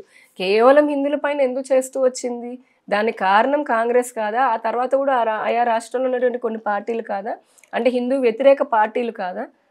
ఇదే మేము ప్రశ్నిస్తున్నాం. అంటే ఈ విధంగా హిందువులకు ఇప్పటికీ కూడా అన్యాయం జరుగుతోంది. దీన్ని ఆపాలనే ఇప్పుడు మన విజయవాడలో రాబోయే జనవరి 5వ తేదీన విశ్వ హిందూ పరిషత్తు లక్షలాది మందితో ఒక పెద్ద హైందవ శంకరావాన్ని ఏర్పాటు చేస్తోంది. కొన్ని లక్షల మంది హిందువులు వస్తున్నారు. భారతదేశ వ్యాప్తంగా కూడా స్వామీజీలు పెద్ద పెద్ద వాళ్ళందరూ వస్తున్నారు, హైందవ ధర్మాన్ని కాపాడేటటువంటి వాళ్ళు. విశ్వ హిందూ పరిషత్ కొన్ని పెట్టుకుంది ఏంటంటే, ఒకటి ఈ దేవాదాయ శాఖని స్వతంత్రులను చేయాలి, వేరే మతాలకి ఆధీనం, ప్రభుత్వ ఆధీనం లేనప్పుడు కేవలం హిందువులకి దేనికి. రెండోది ఇప్పటికీ ఉన్నటువంటి అన్య మతస్థులందరినీ కూడా తొలగించాలి. ఎందుకంటే ఇదేమి పునరావాసం కాదు, ఇది ధార్మిక ఆధ్యాత్మికంగా మాకు మనోభావాలతో సంబంధించినటువంటిది కాబట్టి ఇందులో ధర్మాన్ని ఆచరించే వాళ్ళే ఉండాలి. ఇప్పుడు వేరే మసీదులోకో దేనిలోకో పూజారిని పంపిస్తాను అతను వెళ్తాడంటే రానిస్తారా? చర్చిలోకి వెళ్ళి నేను వేద మంత్రాలు చదువుతుంటే చదవనిస్తారా? కదా కాదు కదా. మరి ఇక్కడ మాత్రం ఎందుకు? అధికారి అనే పేరుతో, ఉద్యోగి అనే పేరుతో ఎందుకు? అంటే అంత చేతగాని వాళ్ళలాగా ఉన్నామనా? ప్రశ్నించట్లేదనా? సో దీన్ని ప్రశ్నిస్తే విశ్వ హిందూ పరిషత్తు ఇలా ఉన్న వాళ్ళని తీసేయాలి, అన్యాక్రాంతం అయిపోయినటువంటి భూములన్నింటినీ కూడా మళ్ళీ తిరిగి తీసుకొచ్చుకోవాలి, ఆ భూముల్ని కానీ ఆ సంపదని కానీ హిందూ ధార్మిక వాటిలకి ఉపయోగపడాలని కొన్ని లిస్టు అంటే కొన్ని డిమాండ్స్ తోటి చాలా అతిపెద్ద బహిరంగ సభ జరగబోతుంది జనవరి 5 విజయవాడలో. మేడం, ఇప్పుడు మీరు బీజేపీ పార్టీలో యాక్టివ్గా ఉన్నారు, నామినేట్ పోస్టులో ఏమైనా అవకాశం ఉందంటారా? నామినేట్ పోస్టులో పేరు వచ్చేది సాధనని ఏమైనా అవకాశం ఉందా? నేనైతే ఎటువంటిది అడగలేదండి. మా భారతీయ జనతా పార్టీలో ఏంటంటే ఓకే వాళ్ళు ఇప్పుడు కూటమి ప్రభుత్వంలో ఉన్నారు కాబట్టి అన్ని అంశాలన్నీ పరిగణనలోకి తీసుకొని మరి కొంతమందికి అవకాశం వస్తుంది, కొంతమందికి రాదేమో. నా మటుకు నేను చెప్పాను కదా, బాధ్యత అని అంటే అది ఒక కార్యకర్త అయినా, నేను నా ప్రయాణం భారతీయ జనతా పార్టీలో ఒక కార్యకర్త, సాధారణ కార్యకర్తలా 3 ఏళ్ళు మండల ఇన్ఛార్జ్లా మొదలుపెట్టి తర్వాత మహిళా మోర్చాలో ఉండి ఇప్పుడు అధికార ప్రతినిధిలాగా వచ్చాను నేను. సో ఒకవేళ అన్నీ కుదిరి మా పార్టీ కనుక వాళ్ళు అనుకొని ఈమెకి ఇంకొక బాధ్యత ఇద్దాము అని అనుకుంటే కనుక వస్తుందేమో అవకాశము. లేదు అని అంటే ఈ ఉన్న బాధ్యతకి ఏ విధంగా నేను ఫుల్ఫిల్ చేయగలుగుతాను అంటే ఆ నమ్మకాన్ని ఎలా నిలబెట్టుకుంటానన్న పైన నా దృష్టి ఉంటుంది. ఏ రోల్లో ఉన్నా, ఏ బాధ్యతలో ఉన్నా కష్టపడి పనిచేయడమే నాకు తెలుసు. భవిష్యత్తులో నామినేట్ పోస్టులు చూసే అవకాశం ఉందంటారండి? అదే చెప్తున్నాను కదా, నాకు తెలియదు. వస్తే మంచిది, ఆ బాధ్యతను కూడా సక్రమంగా నిర్వర్తిస్తాను. లేదు అంటే ఈ బాధ్యతను కూడా ఎలా 100% ఫుల్ఫిల్ చేసుకోవాలనే దానిపైన శ్రద్ధ పెట్టాను. ఇప్పుడు బీజేపీ మెంబర్షిప్ డ్రైవ్ చేస్తుంది, యువత ఎందుకు బీజేపీలో జాయిన్ అవ్వాలి? యువత అసలు మాకున్న అతిపెద్ద ఫోర్స్ యువత కదండి. మీరు దేశవ్యాప్తంగా చూస్తే నరేంద్ర మోదీ గారికి లేదా భారతీయ జనతా పార్టీకి ఆయువు పట్టే ఇప్పుడు యువత మహిళలే. సో యువత మా దగ్గర లేరు అనడానికి లేదు. అది రాష్ట్రంలో కూడా మాకు 25 లక్షలు దాదాపుగా మెంబర్షిప్ జరిగింది. బాగుంది. అంటే మాకు ఇప్పుడు 8 మంది ఎమ్మెల్యేలు వచ్చారు, 3 పార్లమెంటు సభ్యులు ఉన్నారు. అలాగే ఇంకా పార్టీ బలపడుతూ ముందుకు వెళ్తుంది. ప్రజా సమస్యలను కూడా మేము లాస్ట్ 5 yearsలో చాలా మా శక్తి మేరకు మేము మా బలాన్ని వినిపించగలిగాము. ఇంకా కూడా ప్రజలకు పనిచేయడానికి, సేవ చేయడానికి నరేంద్ర మోదీ గారు, భారతీయ జనతా పార్టీ ఏవైతే మా ఆశయాలు ఉన్నాయో అంటే సబ్కా సాత్ సబ్కా వికాస్ అనేది ఇప్పుడు సబ్కా విశ్వాస్, అలా ఆ నినాదం అంత్యోదయ అనేది మా సిద్ధాంతం. మా కోర్ సిద్ధాంతమే భారతీయ జనతా పార్టీ అంత్యోదయ. అంటే కులం, మతం, ప్రాంతం భేదం లేకుండా ఈ దేశంలో చిట్ట చివరి ప్రజల వరకు కూడా అభివృద్ధి, సంక్షేమ పథకాలు అందించాలనేది పెద్దలు డాక్టర్ శ్యామా ప్రసాద్ ముఖర్జీ గారు, దీన్ దయాళ్ ఉపాధ్యాయ గారు ఇచ్చినటువంటి మాకు సిద్ధాంతం అది.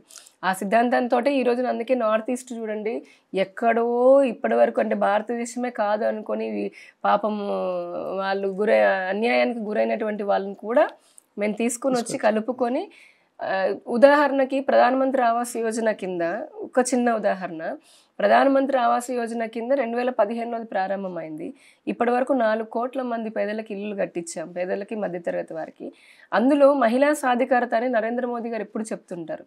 అందుకే 4 కోట్ల ఇళ్లలో 3 కోట్ల మంది మహిళలు యజమానురాలు, 3 కోట్ల మంది వాళ్ళు యజమానురాలు, భర్త కాదు. ఇంట్లో ఆడదానిపైనే ఆ హక్కు ఉంది, భూమి పత్రం ఉందన్నమాట, ఇంటి పట్టా ఉంది. సో అదొకటి. రెండోది సామాజిక అంటే సోషల్ ఈక్విలిబ్రియం ఏదైతే ఉంటుందో ఈక్వాలిటీ కోసం అని ఈ 4 కోట్ల ఇళ్లలో 60 నుంచి 70% ఎస్సీ ఎస్టీలకు ఇచ్చాం. అదే కాకుండా 5% వికలాంగులకు ఇచ్చాం. టఫెస్ట్ టెరైన్స్ ఏవైతే ఉంటాయి, కొండలు, నార్త్ ఈస్ట్ వైపు కొండలు కానివ్వండి, హిమాలయాలు అంటే ఇట్లాంటి మంచు కొండలు ఉండేటటువంటివి, ఇంకా చాలా కొండ ప్రాంతాల్లో పాపం ఇప్పటికీ ఎంతో నరకయాతన అనుభవిస్తుంటారు ప్రజలు. అటువంటి వారికి కూడా 80 లక్షల ఇల్లులు కట్టించాం. అంటే ఆలోచించుకోండి, కొండైనా కోనైనా కాశ్మీర్ నుంచి కన్యాకుమారి వరకు, ఇటు ఈస్ట్ నుంచి వెస్ట్ వరకు కూడా ప్రతి ఒక్క ప్రజలు కులము మతం సంబంధమే లేదు. వారందరికీ ఇప్పుడు మేము ఇచ్చిన సంక్షేమ పథకాల్లో ముస్లిం ఎక్కువ ఉన్నారు. అంతెందుకు, అసలు ఇప్పటి వరకు కాంగ్రెస్ ముస్లింలు ఇంత చేస్తూ వాళ్ళని ఓటు బ్యాంకు రాజకీయాలకు వాడుకుంది తప్పితే ఆ ట్రిపుల్ తలాక్ని చట్టాన్ని రద్దు చేయలేదు కదా. మొట్టమొదటిసారి భారతీయ జనతా పార్టీ, అందరూ బయటికి ముస్లిం వ్యతిరేక పార్టీ అని అంటారు, కానీ ఇప్పటి వరకు వచ్చిన 3 ఎలక్షన్స్ లో ముస్లిం మహిళలందరూ నరేంద్ర మోదీ గారి వైపు ఉన్నారు. ఎందుకనంటే ట్రిపుల్ తలాక్ని రద్దు చేశాం. మాకు ముస్లిం ఆడపడిచేత ఒకటి, హిందూ ఆడపడిచేత ఒకటని లేదు. ఎవరైనా సరే వాళ్ళ ఆడబిడ్డనే వారికి అన్యాయం జరగకూడదు, ఈ ట్రిపుల్ తలాక్ అనే పేరుతో వారికి అన్యాయం జరుగుతుంది అనేదాన్ని మేము అరికట్టామన్నమాట. సో ఇట్లాగా మా ఏవైతే డెవలప్మెంట్స్ అయితే ఉన్నాయో అది ప్రజలందరికీ అందించడమే మా సిద్ధాంతం కాబట్టి దాంతో ముందుకు వెళ్తాము. ప్రజలు కూడా వారి ఆశీస్సులు మా పైన ఉన్నాయని నిన్న మహారాష్ట్ర జార్ఖండ్ ఎగ్జిట్ పోల్స్ అయితే తెలుస్తోంది. సో దేశమంతా చివరిగా ఒకటండి, దేశమంతా ఐక్యంగా ఉండాలి, వసుదైక కుటుంబం అనే నినాదాన్ని నమ్ముతాము. కేవలం మన దేశమే కాకుండా యావత్తు ప్రపంచం అంతా కూడా సుఖంగా, ఆరోగ్యంగా, ఆనందంగా, సంతోషంగా ఉండాలి, అభివృద్ధి చెందాలి. ఈ యుద్ధాలు అందుకే కదా నరేంద్ర మోదీ గారు విద్యార్థులు ఉక్రెయిన్ రష్యా అప్పుడు కూడా తీసుకొని వచ్చారు, చాలా యుద్ధాలు కూడా భారతీయ విద్యార్థులు తీసుకొచ్చారు. మన శత్రు దేశాలు కూడా కోవిడ్ అప్పుడు వ్యాక్సిన్స్ పంపించారు, ఆహార ధాన్యాలు పంపించారు. సహజంగా శత్రువులు ఎవరు అలా చేయరు, కానీ మాకున్నటువంటి కాన్సెప్ట్ అంటే మాకున్నదనే కాదు, అది హిందూ ధర్మం చెప్తుంది. అది మన ధర్మం యొక్క గొప్పతనం వేరే ఏ ధర్మం చెప్పదు. అలాగా సనాతన ధర్మం ఏం చెప్తోంది? వసుదైక కుటుంబం. అందుకే మనం పుట్టని, చెట్టుని, రాయిని, నార్మల్ పాము లాంటి ప్రాణిని కూడా దేవతలాగా పూజిస్తాము, వాటికి ఆహారాన్ని అందిస్తూ ఉంటాం. అటువంటి వసుదైక కుటుంబ సిద్ధాంతాన్ని తీసుకొని వెళ్ళి ప్రపంచంలో మంచి శాంతిని నెలకొల్పాలి అనేది మా లక్ష్యం. భారతదేశాన్ని కూడా 2047 కల్లా వికసిత భారత్, ప్రతి ఒక్కరూ కూడా సెల్ఫ్ రిలయంట్గా అవ్వాలి, వారి కాళ్ళపైన వాళ్ళు నిలబడాలి, అన్ని విధాలుగా వాళ్ళు అభివృద్ధి చెందాలి, తరమత అంటే భేదభావం అనేది లేకుండా చేయాలనేది మా లక్ష్యం. ఫైనల్గా చెప్పండి, సింగిల్ లైన్లో చెప్పాలంటే నరేంద్ర మోడీ గారు అంటే ఏం చెప్తారు? నరేంద్ర మోదీ గారు అంటే ఆయన ఒక కారణ జన్ముడండి. నిజంగా చెప్తున్నాను, ఒక కర్మయోగి అనే చెప్పొచ్చు. ఎందుకంటే కారణ జన్ములు, కర్మయోగులు ఎంతో పట్టుదల ఉంటే తప్పితే, ఎటువంటి స్వార్థం లేనటువంటి వ్యక్తులు ఉంటే తప్పితే ప్రజలకి ఇంత మంచి ఇందాకే చెప్పాను కదా, ఇంత మంచి చేయాలన్న ఆలోచన ఉండదు. మిగతా వాళ్ళందరికీ నేను, నా కుటుంబం, నేను అధికారంలో కోసం సంపాదించుకోవాలి, నా తర్వాత ఇంకెవరైనా కోరికలు ఉంటాయి. కానీ నరేంద్ర మోదీ గారు కాబట్టి ఈ దేశపు ఉనికిని కాపాడుతూ ఈ దేశాన్ని ముందు అభివృద్ధి పదంలో తీసుకొని వెళ్ళాలనుకుంటున్నారు. ఆ శక్తి సామాన్యంగా వచ్చింది కాదు. నా దృష్టిలో అయితే ఆయన ఒక కారణ జన్ముడు, ఒక కర్మయోగి. రాహుల్ గాంధీ గారు ఆయన ఇప్పటికే అంటే వాళ్ళ కుటుంబం వంశపారంపర్యంగా వస్తున్నటువంటి దేశ విభజన లేదంటే దేశ విచ్ఛిన్నకరమైనటువంటి ఆలోచనలో పాపం ఆ చట్టంలో కొట్టుకుంటూ ఉన్నట్టున్నాడు. ఆయన ఒక మనిషిలాగా ఆలోచించి, ఒక మనిషిలాగా, ఈ దేశ పౌరుడిలాగా ఆలోచించి ఇప్పటికైనా సరే రాహుల్ గాంధీ భారతీయుడు కాదంటారా? భారతీయుడని ఆయన చెప్పుకుంటున్నాడు, కానీ దాన్ని ఆచరించాలి కూడా కదా. చెప్తే ఉంటుంది, దాన్ని ఆచరించాలి కూడా. నేను హిందూనని చెప్తే ఏంటి, నేను హిందుత్వాన్ని ఆచరించాలి, అప్పుడే కదా అవుతాము. అందుకే అంటారు కదా ప్రాక్టీస్ బిఫోర్ ప్రీచ్ అని. సో ఆయన భారతీయుడు అని చెప్పుకోవడమే కాకుండా దాన్ని ఆచరించమనండి. అది ఎప్పుడు వస్తుంది? పక్క దేశాల్లోకి వెళ్ళి ఈ దేశాన్ని తిట్టడము, లేదంటే ఈ దేశాన్ని విభజించాలని అనుకున్న విచ్ఛిన్నకరమైన శక్తులతో కూర్చొని చేతులు కలిపి టీలు తాగి పార్టీలు చేసుకోవడము, అలాంటివి పనులు చేస్తూ భారతీయుడు అని చెప్పరు ఎవరు కూడా. భారతదేశం పట్ల ప్రేమ ఉందని ఎవరు అనుకోరు. కాబట్టి ఆయన కూడా అటువంటి ఆలోచనలు మాని నిజంగా ఈ దేశ పౌరుడిలాగా ఆలోచించి ఈ దేశానికి ఏమి చేస్తే అభివృద్ధి ఇంకా చెందుతుంది, నా వంతు ఆయన ఒక రెస్పాన్సిబుల్ పొజిషన్లో ఉన్నాడు కాబట్టి ఆ తెలివితేటలని ఈ దేశ ప్రజల అభివృద్ధికి నేను ఏ విధంగా సలహాలు సూచనలు ఇవ్వాలని ఆలోచన చేస్తే నిజంగా దేశం బాగుపడుతుంది. దేశం బాగుపడితే అందులో ఆయన కూడా బాగుపడతాడు. లేదంటే ఇటువంటి కుట్రపూరితమైన స్వార్థపూరితమైనటువంటి రాజకీయాలు ఆలోచనలతోటి అటు ఆయన నాశనం అవుతుంటారు, అంటే అటువంటి ఆలోచనలు ఇటు దేశాన్ని కూడా నాశనం చేయాలని ఆలోచనలో ఉంటారు. నారా చంద్రబాబు నాయుడు గారు ఆయన పాలన పనితనం అనేది ఆల్రెడీ ఎప్పటి నుంచో ప్రజలకి నిరూపించుకున్నారు. ఇప్పుడు కూడా మళ్ళీ చంద్రబాబు నాయుడు గారు అంటే కూటమి, అటు నరేంద్ర మోదీ గారు ఇటు పవన్ కళ్యాణ్ గారి సహకారంతో మరొకసారి తనదైన ముద్ర వేసుకోవాలని చెప్పని ఆయన అహర్నిశలు కష్టపడుతున్నారు. కాబట్టి వారి కష్టం ఫలిస్తుంది, ఫలించాలని కూడా కోరుకుంటున్నాము. దానికోసం కేంద్రము అలానే ఇటు జనసేన పార్టీ కానీ అన్ని విధాలుగా సహాయ సహకారాలు అందిస్తాయి. అల్టిమేట్లీ మా 3 పార్టీలు లక్ష్యం ఏంటంటే ఐక్యంగా ఉంటూ ఈ రాష్ట్ర ప్రజలకి సేవ చేయాలి, వారికి రావాల్సిన హక్కులను కాపాడాలి, చేయాల్సినటువంటి అందించాల్సిన సంక్షేమ అభివృద్ధి అందించాలనేది మాది. వైఎస్ జగన్మోహన్ రెడ్డి గారు ఆయనకున్నటువంటి కొద్దిగా మూర్ఖత్వము, మొండితనము, ఈ నియంతృత్వ నిరంకుశ ఆలోచనలు ఏవైతే ధోరణి ఉంటాయో, స్వార్థపూరితమైనటువంటి అవినీతి ఆలోచనలు ఏవైతే ఉన్నాయో అవన్నీ వదిలి నిజంగా ప్రజల్లోకి వెళ్ళి మీరు చేయగలిగినవే చెప్పుకోండి, అలవి కానటువంటివి చేయలేనివి మళ్ళీ నవరత్నాలు లాంటివి అని చెప్పి ఎందుకు అనవసరంగా అబాస్ పాలవడం? ఈ రాష్ట్రాన్ని ఇప్పటి వరకు దోచుకుని చాలు, ఇంకా దోచుకోవడానికి కూడా ఈ రాష్ట్రం ఏం మిగలలేదు, వాళ్ళ నాయకులు దోచుకున్నంత. కాబట్టి ప్రజలైతే అవకాశం ఇస్తారని నేనైతే అనుకోవట్లేదు. ఈ విధ్వంసాన్ని పూడ్చాలంటే మాకు ఎంత టైం పడుతుందో తెలియదు కదా. వారికి చెప్పేది ఇవన్నీ వదిలేసి మంచి రాజకీయ నాయకుల్లాగా ప్రజల్లోకి వెళ్ళాలంటే మీరు కూడా ప్రజల గురించి ఆలోచించండి. మీ గురించి, మీ దోచుకోవడం దాచుకోవడం గురించి కాకుండా ఇప్పటికే మీకు చాలా ఉంది కాబట్టి ఇకనైనా సరే ప్రజల గురించి ఆలోచిస్తూ ఇందాకన్నట్టుగా ప్రభుత్వానికి అయినా మంచి సలహాలు ఇవ్వగలిగితే ఇచ్చి ఒక మంచి ప్రజానాయకుల్లాగా మీరు పేరు తెచ్చుకుంటే బాగుంటుంది. పవన్ కళ్యాణ్ గారు ఆయన ఉన్నటువంటి రంగాన్ని వదిలేసి, ఎందుకంటే ఒక హై క్రీమ్ ఇండస్ట్రీ పాపం అలాంటి దాన్ని వదిలేసి ప్రజల కోసం అని చెప్పని ఆయన రావడం జరిగింది. ఎన్నెన్నో అవమానాలు కూడా పడడం జరిగింది. అయినప్పటికీ ఆయన సాధారణ వ్యక్తిలాగా ఉంటూ ఇప్పుడు రాజకీయాల్లో ఒక మార్పు తీసుకొని రావాలి, ప్రజలకు ఏదో చేయాలని తపన బాగా స్పష్టంగా కొట్టొస్తుంది. కాబట్టి ఆయనకి మరింత బలాన్ని భగవంతుడు ఇవ్వాలి, ప్రజలు కూడా ఇవ్వాలి, ఆయన అనుకున్న లక్ష్యాన్ని కూడా నెరవేర్చుకొని ఆయన చేరాలి అనేది కూడా కోరుకుంటున్నాను. లోకేష్ గారు కూడా లాస్ట్ టైం కంటే ఇప్పటికీ చాలా ఆయనలో మార్పులు ఉన్నాయి, చాలా పొలిటికల్ మెచ్యూరిటీ చాలా వచ్చింది, మంచి డెసిషన్ మేకింగ్ తీసుకుంటున్నారు అనేది కూడా ఇప్పుడు ఆ పార్టీ నాయకులు చెప్తున్నారు. వచ్చిన రిజల్ట్స్ ద్వారా కూడా మనకు తెలుస్తోంది. కాబట్టి మంచి భవిష్యత్తు ఉన్నటువంటి యువ నాయకుడు కాబట్టి ఆయన కూడా తెలుగుదేశం పార్టీని ఈ రాష్ట్రంలో మరింత బలోపేతం అవడానికి ఆయన ప్రయత్నం చేస్తారు. ఆయన కార్యకర్తలు, పార్టీ నాయకులు కూడా వారికి సహాయ సహకారాలు అందిస్తారు అనేది కూడా అనుకుంటున్నాను. ఇది ఈరోజు మనం యామిని గారితో ఇంటర్వ్యూ. మరో వారం మరొక ఇంటర్వ్యూలో మరొక తెలుసుకుందాం. నమస్తే.